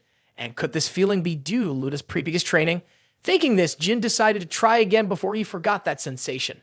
At the same time, Mr. Zed entered to announce that the 3 of them were assigned a mission, which was to attend an event of the Empire. When the Toma siblings heard this, they frowned because these events were extremely boring. Moreover, the clothes were bizarre too. Seeing this, Zed silently felt sorry for his nephews and nieces as they saved their siblings from having to dance at the Imperial banquet. But still, this was a mission. Anyone who dared to complain would face their uncle's wrath. Jin could easily tell that this event task was a punishment for the Tona brothers from Yu and Anne, since this was a major event that the Runcandel family could not refuse, and many powerful individuals were coming for entertainment. It was also a learning opportunity. After assigning the task to the Tona brothers, Sir Zed turned to Jin and handed him his assignment. The objective was to assassinate an important figure. Specifically, the target was the plaything of the master of the ice castle, one of that woman's lovers. The ice castle was a colossal tower rising from the western sea. The 51st master of the ice castle was Talaris, who held the nickname the Spider of the Abyss. She was notorious for ruthlessly torturing those who dared to touch her lover. The ice castle operated as an independent force beyond the control of the Runcandel or Zippel families. And of course, its master was not weak. With that, Zed handed over the information about the target to Jin. The target was Alcaro Chenderer, a member of the Ice Castle, and he was currently in the lawless region of Mammoth. The three brothers gasped at the mention of Mammoth, as any mission related to Mammoth was equivalent in difficulty to that of a Knight Protector. Although Jin had talent, this seemed a bit excessive. Jin asked a question. The one giving the mission this time is the Chenderer family, so don't they want to kill their own descendants? That's right, Zed replied. It seems the Chenderer family has tried every way to bring him back, but has failed. So now they probably think it's better to kill him than to let him reveal family secrets. Zed asked further, Jin, are you confident in carrying out this mission? Of course Jin will do it, Jin replied firmly. Zed then wondered, why is my youngest so brave? Doesn't he know about the Ice Castle and Mammoth that he agreed so quickly? He also thought, should I give this mission to the flag bearer if he resists? Well, being decisive is good then. The three of us will set out in 2 days. Zed instructed, the afternoon training will be canceled until the mission is complete and personal training will be limited to not interfere with the mission. As they were about to leave, the Tonem brothers turned to Jin and whispered, if you really get into danger, just say you are from the Runcandel family. Surely no one will dare to touch you. Seeing this, Jin had a dull expression. He didn't expect his two brothers to worry about him like that. Then Jin turned and left, not forgetting to say a few words to them. Until I return, I hope you guys decide whether to side with the sisters or with me. Lord Zed also added to the brothers, Daytona and Haytona, you should stop provoking the youngest before you get strong enough if you really want to live long. 2 days later, everyone from Jin's team arrived to see him off. People wondered why the young master's hair color had changed and learned it was because Jin would disguise himself to avoid being detected as a member of the Runcandel family. Jin's mission and their missions were different, so each side would use different teleportation gates. Jin then asked, why does the whole group look so sad? Is something wrong? Mesa replied, nothing's wrong, we just want to say goodbye to the young master, because they all feared this would be their last mission. Well, if things go badly, a few people might die, but worrying won't change anything. So just focus on the task at hand, Jin advised them, and I will definitely return, so don't worry too much and make sure to stay safe. He then instructed one person to protect them all. That person was none other than Muraken in the form of a black cat. Healy said goodbye to Jin and thought that both the young master and Lord Muraken were leaving, so everything would probably be fine. She was also very worried about the young master's mission. Assassinating the lover of the Ice Castle's master was not simple. Therefore, young master, please be careful, I will definitely return. He mounted his horse and began his mission. The lawless area of Mammoth, where the lowest ranked criminals gather, is a sanctuary for undisciplined offenders. It is rumored that due to the influence of so many depraved individuals, not even grass can grow there. As soon as Jin set foot in this lawless land, he was met with the gaze of the criminals. They wondered, where did this new person come from? At the same time, Jin handed over money to the owner and requested the menu. One person, noticing the newcomer's boldness, decided to inquire about his background.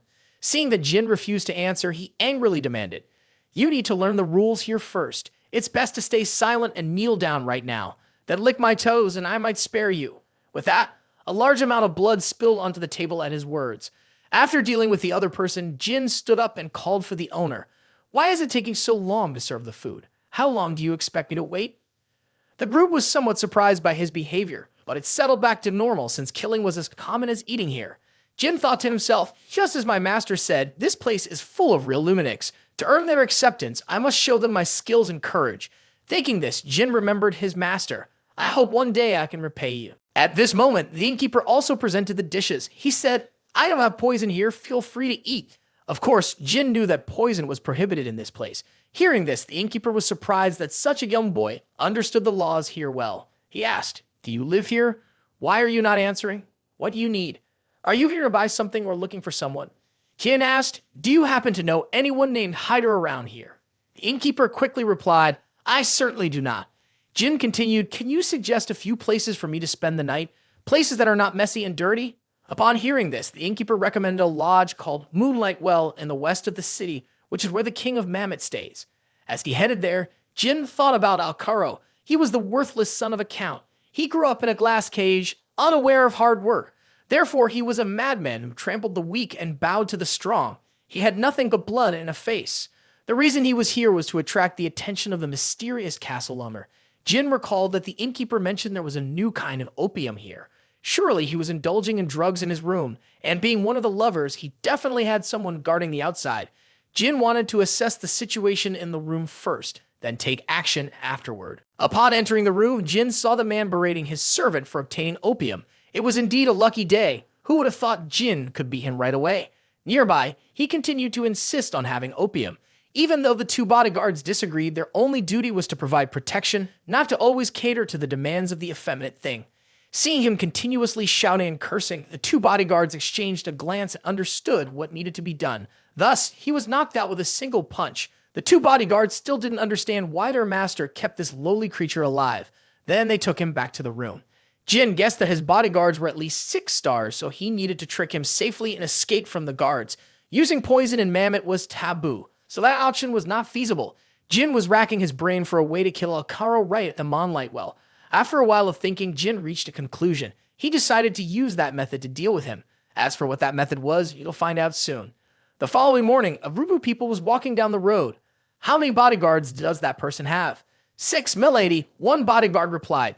I apologize for the trouble caused by that person not knowing their place, but from today, that will come to an end as I have personally come here. The group headed straight toward the Moonlight Well where Alcaro was located. At that moment, dark clouds gathered in the sky and thunder rumbled loudly. A lightning bolt struck directly on the path ahead of them. The group looked up and discovered that the direction was toward Moonlight Well, making them very worried. A few moments earlier, Jin had planned to attack Moonlight Well with magic.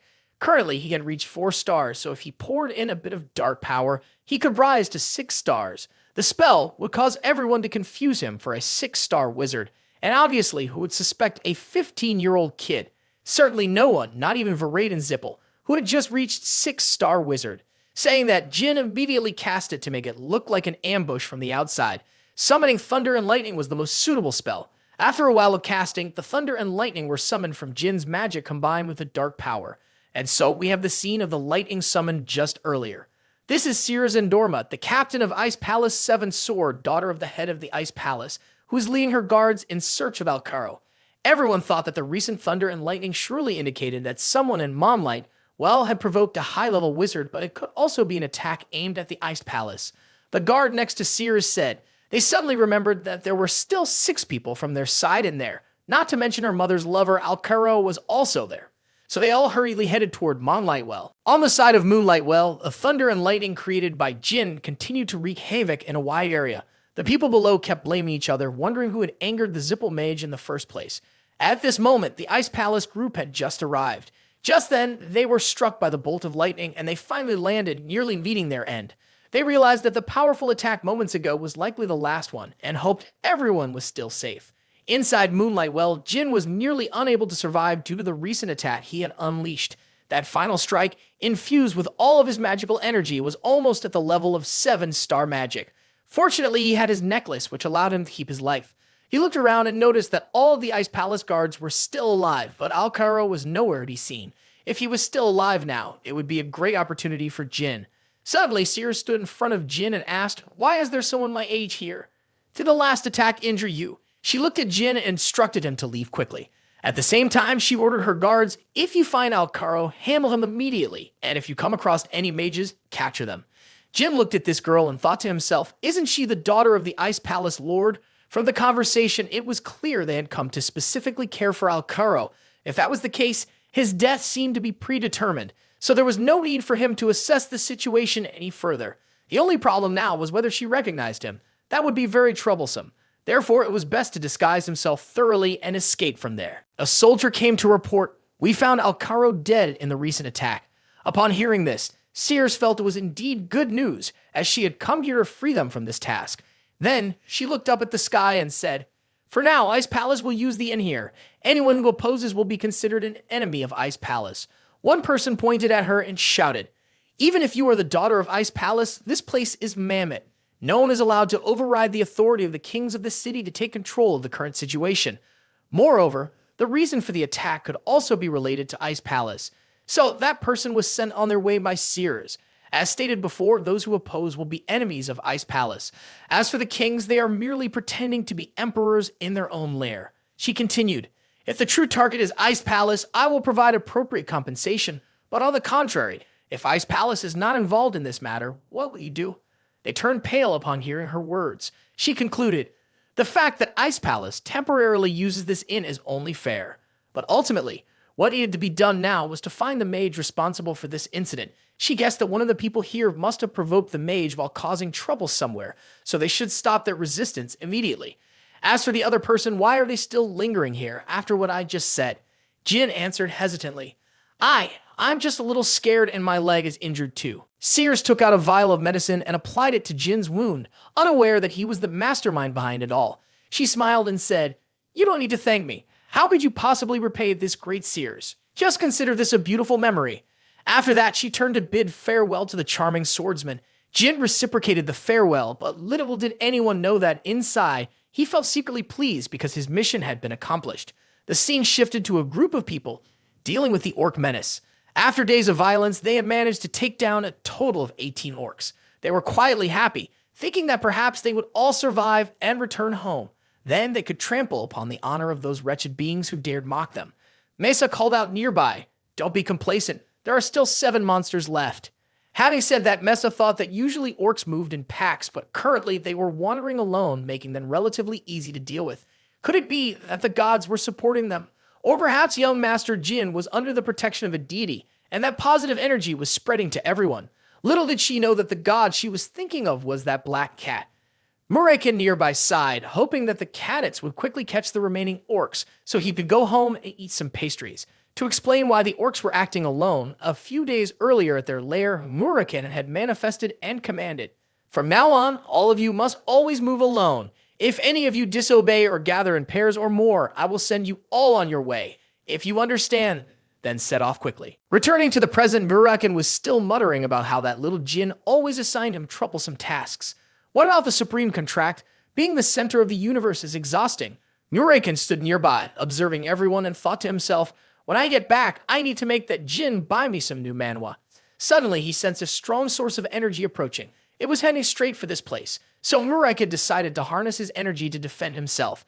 Luckily, the kids were only 3 stars, so they wouldn't sense his energy. Jin would definitely know, though. Then, a protective barrier of darkness wrapped around everyone.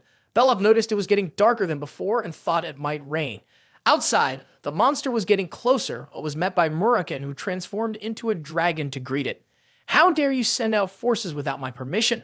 This is not a living creature, but an ancient relic, a giant tomb guardian. I am certain my dragons wiped them out 2,000 years ago. Moreover, why would the tomb guardians of deceased gods be here? Regardless, this meeting is unpleasant, so let's finish this in one breath. After that, Murakin focused his power towards the statues, and under the moonlight, the statues disappeared without a trace. Murakin transformed back into human form, considering how it could be here. There's no way a tomb guardian could just appear randomly. This probably relates to the Zippel clan. It's best to keep this a secret from Jin. If something unexpected happens, I can protect him to allow his growth. As of now, in 10 years, he should definitely be able to stand against the Zippel clan. In another place, the shape-shifting wizard Buber Gaston was reporting to his superior, Sir Bishkel Abriano, that his masterpiece, the Tomb Guardian, had been destroyed. He racked his brain, but could not figure out who could defeat his creation. Bishkel stepped forward to explain, after I examined the scene, the one who defeated it was a dark dragon. Upon hearing this, Hooper grew worried. The dragons may have noticed our actions. However, he also considered it uncertain. Therefore, Bishkel currently urged everyone to act more cautiously, and he would soon organize a meeting with the Zippel clan. A few days later, at the Junior Military Academy training ground, Sir Zed was welcoming all the cadets returning from their mission. He smiled smugly and said, the fly-bearers who assigned this task to you must be embarrassed and going crazy over this. Jin and the others complimented each other for returning safely. The veteran cadets were discussing how a high-level mage had intervened just in time to help Jin complete the mission. Oh, how lucky is young Master Jin? This world really is unfair, one person said. Not just being from the Runcandel family, but also having such ridiculous luck, another chimed in. That said, these people did not know that all success came from their own efforts. Then a long-haired person added, it's one thing for young Master Jin, but what about his new group? Are they all 3 stars? Should we just leave it as it is? Jin could only shake his head. Even though Jin is a disregarded youngest son, he is still pure-blooded Runcandel. Until Miss Miu and Anne gave the order, we could not act. While they were talking, Jin stood right beside them, making everyone think they had been overheard. Indeed, Jin had heard everything they said, missing not a single word. Cajun Romero, is your right hand all right? It's fine. The nurses said reattaching it isn't difficult, and it's thanks to your clean cut. After asking Cajun, he turned to ask, you seem to be having an interesting discussion. Cajun replied cunningly, all we can do is talk behind your back. I hope you can overlook it. Jin responded, well, whether I overlook it or not doesn't really matter since I'm not the flag bearer yet. Cajun asked, isn't it true that with just one word, young master could have us all beaten up? Why would you do that? In his eyes, the idea that young master Jin completed the mission purely by luck was nothing to be happy about. Jin drew his sword and challenged Cajun to fight him. A 5-star knight, he is stronger than most other mid-level cadets. Speaking ill of you is unacceptable. Instead, challenge you like a warrior. Besides, when competing with me, you don't need to hold back. The main point is Cajun shouldn't set any limits on aura. You will definitely regret it. Cajun replied. He then drew his sword and charged at Jin. Jin saw that Cajun's attacks were very strong, but compared to those he would fight in the future, they were nothing at all. Have you seen the truth yet, young master? You are still too weak compared to me. Cajun yelled loudly and swung his sword. Jin had to struggle to deflect his blow. Then he realized that it seemed he could see Cajun's movements clearly. Just like when the iron ball was shot at him from Haytona, he was starting to be able to see the trajectory of Cajun's attacks. Although the number of sword techniques he could use through space was countless, with his 5-star strength, he couldn't use many, especially since he was blinded by rage right now. Thinking that Jin was determined to end this battle in just 3 moves. First a slash from the left, then a surprise swipe, and finally, an attack that someone with 4-star aura would never even dream of. Cajun was struck and dropped his sword, still in shock. How could this happen? Jin already knew how many years he needed to reach 5-star level. Qin said, are you deceiving me? Was that last attack infused with the aura of a 5-star knight? Of course, Jin had never deceived anyone. It was just that Qin didn't understand him well enough. Jin would never engage in a battle he wasn't sure he could win. At the same time, the Tona brothers rushed over with rushed expressions. They were stunned and did not understand what was happening as they witnessed Cajun being defeated by the youngest brother's sword. Jin merely glanced at the two of them and scoffed. Your subordinate is nothing impressive. A moment later in Miu and Anne's room, was what he said true? Or was he being lenient with the youngest brother because he was a Runcandel? How could a 15-year-old achieve 5-star status? But Cajun replied frankly, it's not just me who saw it. Everyone there witnessed the aura emanating from young master Jin. It exceeded 5-star. Forget it. Relying on someone like you was our mistake. Miu said and ordered Cajun to leave the room. Miu asked Anne, could this be the youngest brother threatening us? It's not just us. He's threatening the whole family. Anne replied, in his next mission, we need to mix our own people in. It must be a place he goes to, and when he returns, he will be just a corpse. In Jin's room, wet nurse Gilly was recounting the situation in the swordsmanship garden, which was very lively. Everyone was astonished by his achievement. Because only the first family head, his father and sister Luna, those 3 became 5-star knights at the age of 15 in the entire history of the Runcandel family. So now Jin has achieved 5-star swordsmanship, 4-star magic, and 5-star dark energy. Honestly, Jin didn't expect to reach 5-star swordsmanship just by practicing with normal pure jelly. It seems that as long as one of the 3 powers he possesses becomes stronger, the others are affected as well. Previously, when Jin overloaded with dark energy, it also opened up a flow of aura and mana. Anyway, when news of Jin becoming a 5-star knight spreads, his siblings will become restless, including his brother Joshua, who is proposed to become the next head of the family. When Luna Runcandel gave up her claim to inheritance, the second flag bearer of the Runcandel family naturally became the top candidate for the head of the family, with the support of his mother, Rosa Runcandel.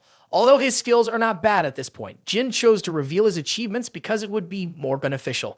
With the news of the 5-star revelation, it will spread beyond Runcandel. At that time, his story will be reported all over the world. Murikan looked at Jin's self-satisfaction with a very mocking gaze. Jin believes that when he becomes the center of attention, Joshua will become more obedient. More importantly, his father will come to the swordsmanship garden himself, because his father has always wanted a different heir instead of Joshua. He once told Jin that apart from Sister Luna, he has never been satisfied with any of the other siblings. But Sister Luna, The only one who piqued his interest is not interested in the position of clan leader, so he decided that Luna is not suitable for the role of leading the family. After that, Joshua's next position as the head of the family was confirmed. Diffus, Runcia, and Mary became the backup heirs. Although this order of succession was extremely stable, everything changed since Jin appeared. His father would not differentiate by age, and everyone would have a chance. Jin was quite sure his father would give him an order, and that order would include two things. The first was the challenge that he could bridge the age gap with his siblings and become a candidate. The second would be protection, as he certainly did not want Jin to die before taking the test. All because Jin was a special case. At this point, Gilly said, "When your story appears in the newspaper, a slew of families will be hoping for your visit, and to deal with those things, nothing is better than a feast." Jin replied, "When my father arrives, there will be a banquet, so Miss Gilly should prepare. Furthermore, we must keep a close watch on Muraken, because if that day he secretly transforms and sneaks in, it would be disastrous." A few days later, Gilly informed Jin of the schedule for the head of the Chiron family. He would arrive in a month. Additionally, the visiting dates for other families had also been appropriately scheduled. However, the other young masters and ladies remained rather quiet. Jin said, "If they want to correct me when I am this noticeable, it would be nothing more than being too arrogant or that they fear or hate me." Just at that moment, the butler burst in to announce, "Young master, you have been assigned a new mission." With a panicked expression, he replied, "Because that mission is the Kallen Ruins." Elsewhere, many of Jin's siblings had been summoned to hear Madame Rose's reprimand regarding their reckless decision to send the youngest to the Zippel territory. Here was Jin Runcandel, the third flag bearer of the Runcandel family. With white hair was Ran Runcandel, the fifth flag bearer, and Vivo Runcandel, the sixth flag bearer. At this moment, Jin had also been summoned here. As soon as he entered, Rosa asked him if he had heard about his Kallen Ruins mission. She announced that the mission would be cancelled because he would not be able to go to Kallen. Mew and Anne vehemently opposed this, but Rosa told both to shut up.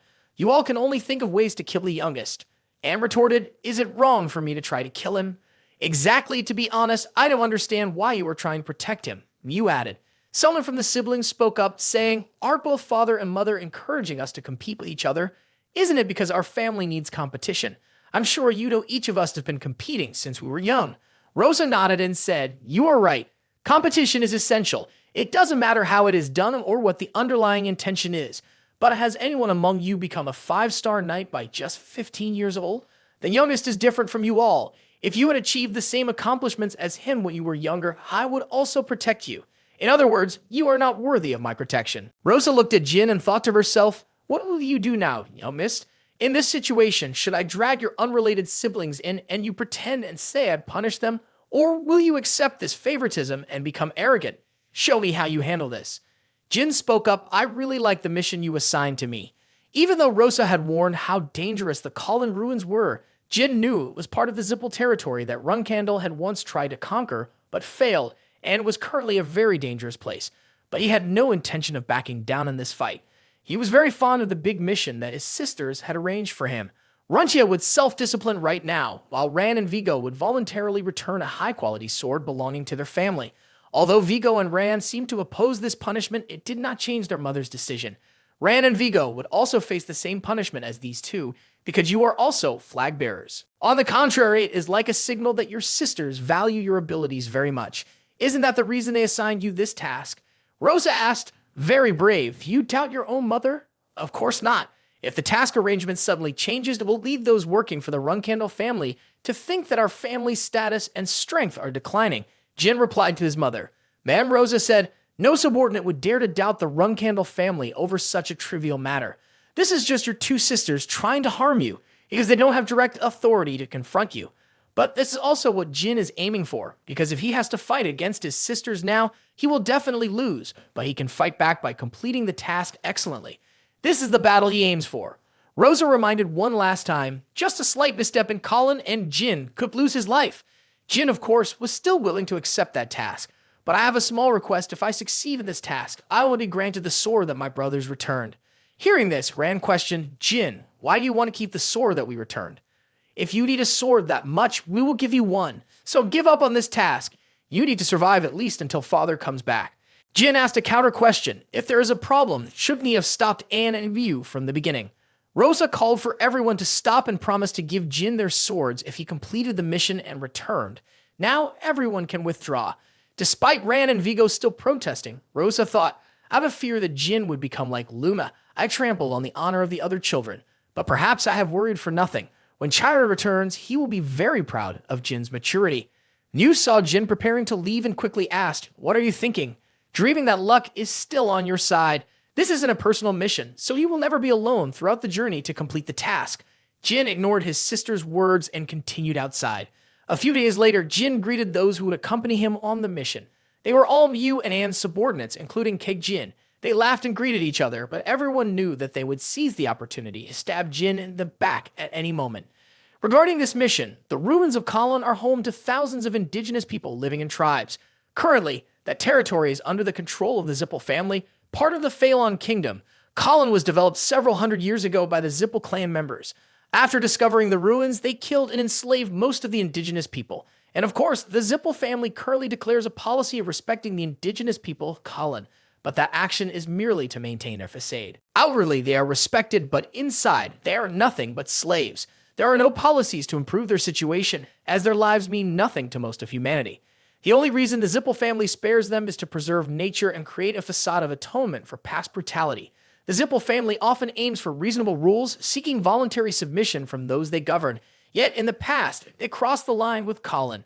The reason they are obsessed with a Kalon relic to the extent of sacrificing their own reputation is because of the artifact mirror hidden by the natives. The existence of the mirror remains classified information known only to the Zippel family. However, the truth was revealed before Jin's return by a brave journalist. The content of that headline talks about Zippel searching for a certain relic. The name of the relic obtained from the natives is the mana source. Simply by looking into it, one can increase their mana up to 7 stars. With that artifact, Zippel has created countless mass-produced sorcerers. As Jin knew from his previous life, Zippel would begin the manufacture of sorcerers another 10 years later. This means they still do not possess the mana source, so this time he is determined to seize it from the Zippel family. A few days later, they are planning to acquire the treasure. As far as they know, it is stored in warehouse number 3. Although it is not difficult to storm in, there will surely be defensive spells in place. Jin turned to the 3 people and said, "We need to conserve our strength to return safely so everyone will rest. At this time, each person grab a portion." As planned, the 3 others quickly fell asleep because Jin's food had been laced with sleeping powder. Jin didn't want to be hindered or ambushed while carrying out his mission. After all, the instinct of hunting dogs is to obey their master, right? A little later, near the warehouse, 2 guards were dozing off and chatting with each other.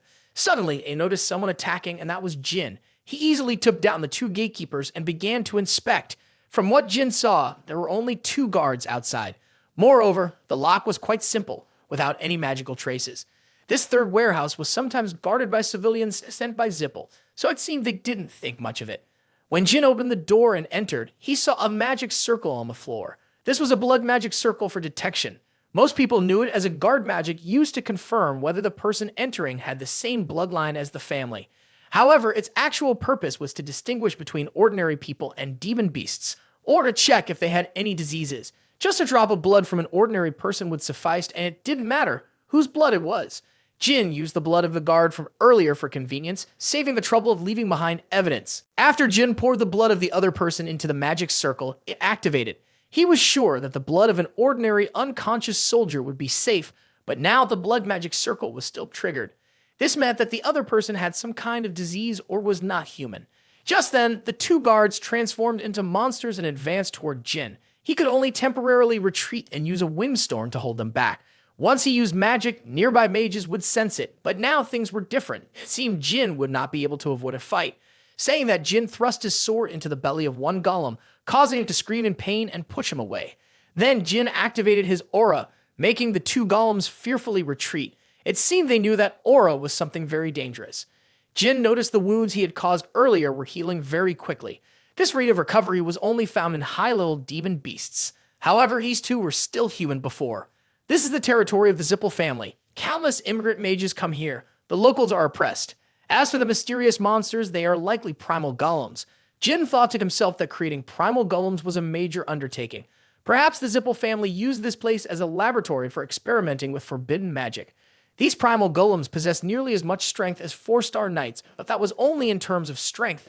Their movements were not refined, making it relatively easy to fight them. Usually, if these golems were injured, they would still attack their target.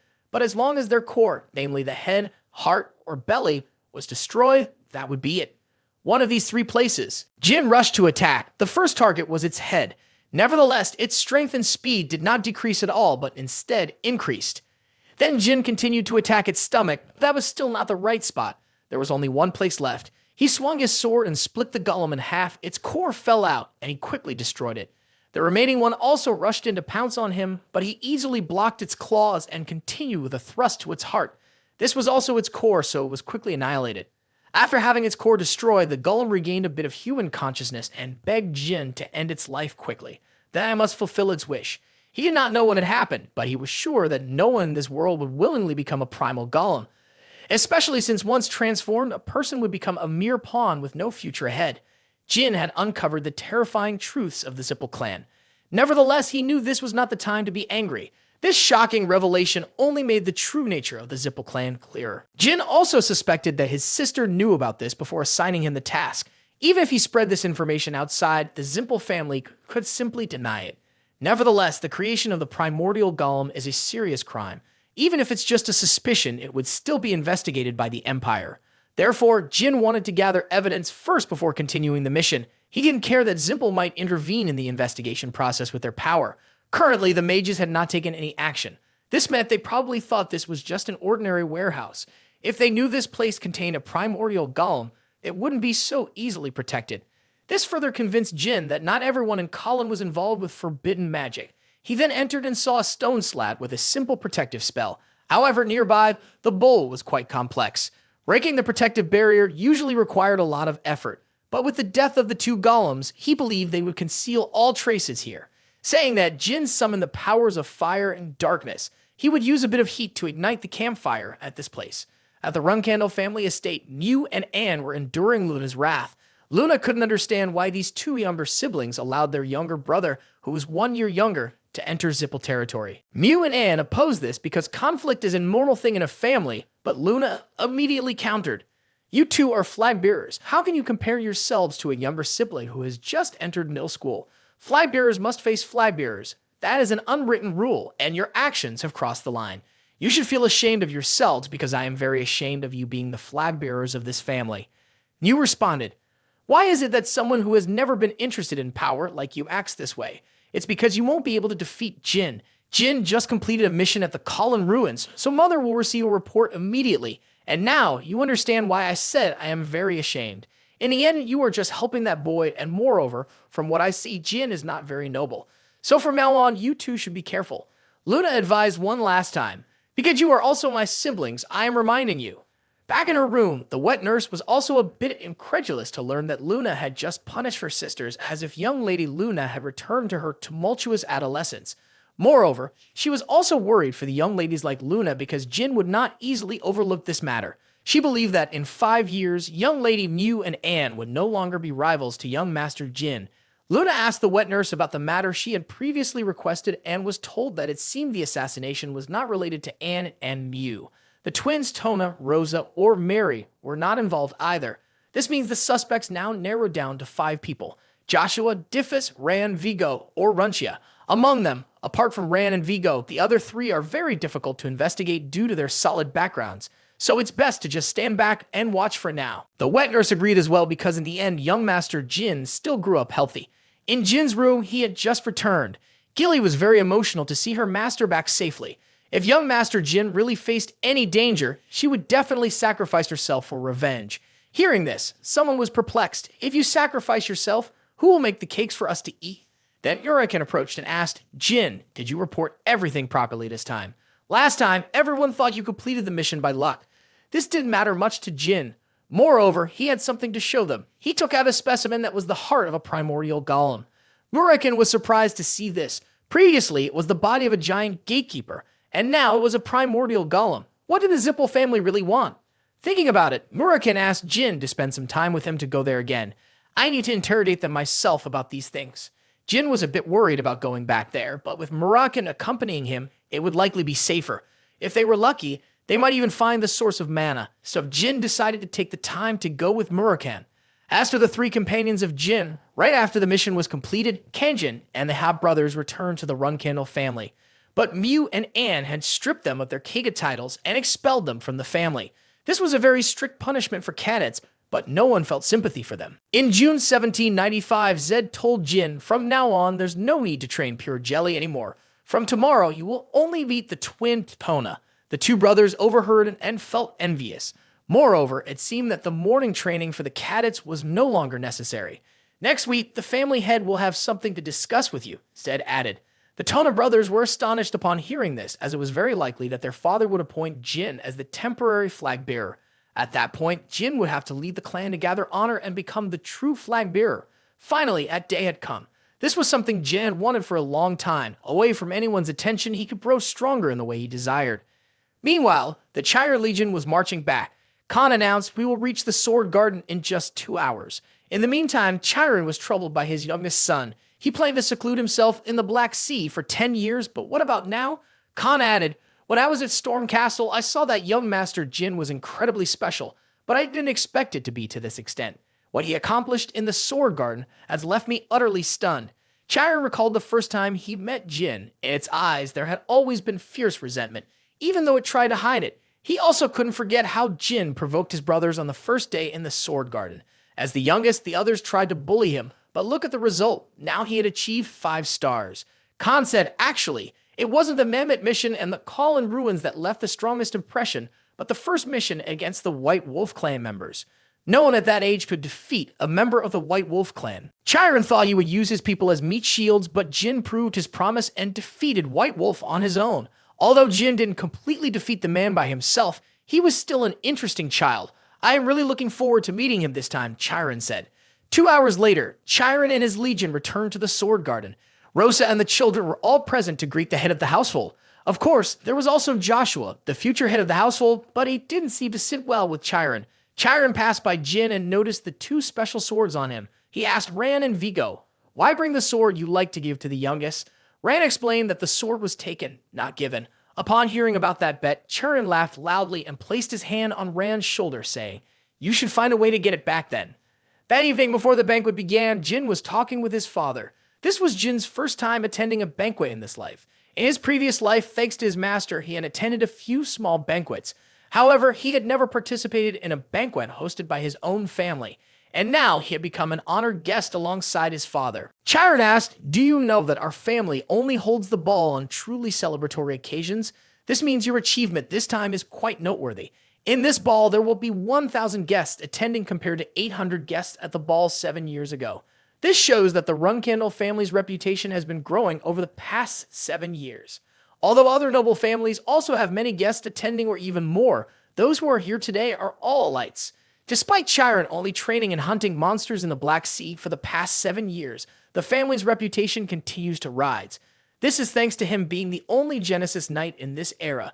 It means that if he were to be lost, most of the people here would turn their backs on Runcandel. Jin thought the same way. If his father were not here, the Runcandel family wouldn't have such a reputation. Originally, Zimpel and Runcandel were the 2 largest noble families, but with his father's disappearance, the gap would only widen and the Zimpel family would become the strongest force.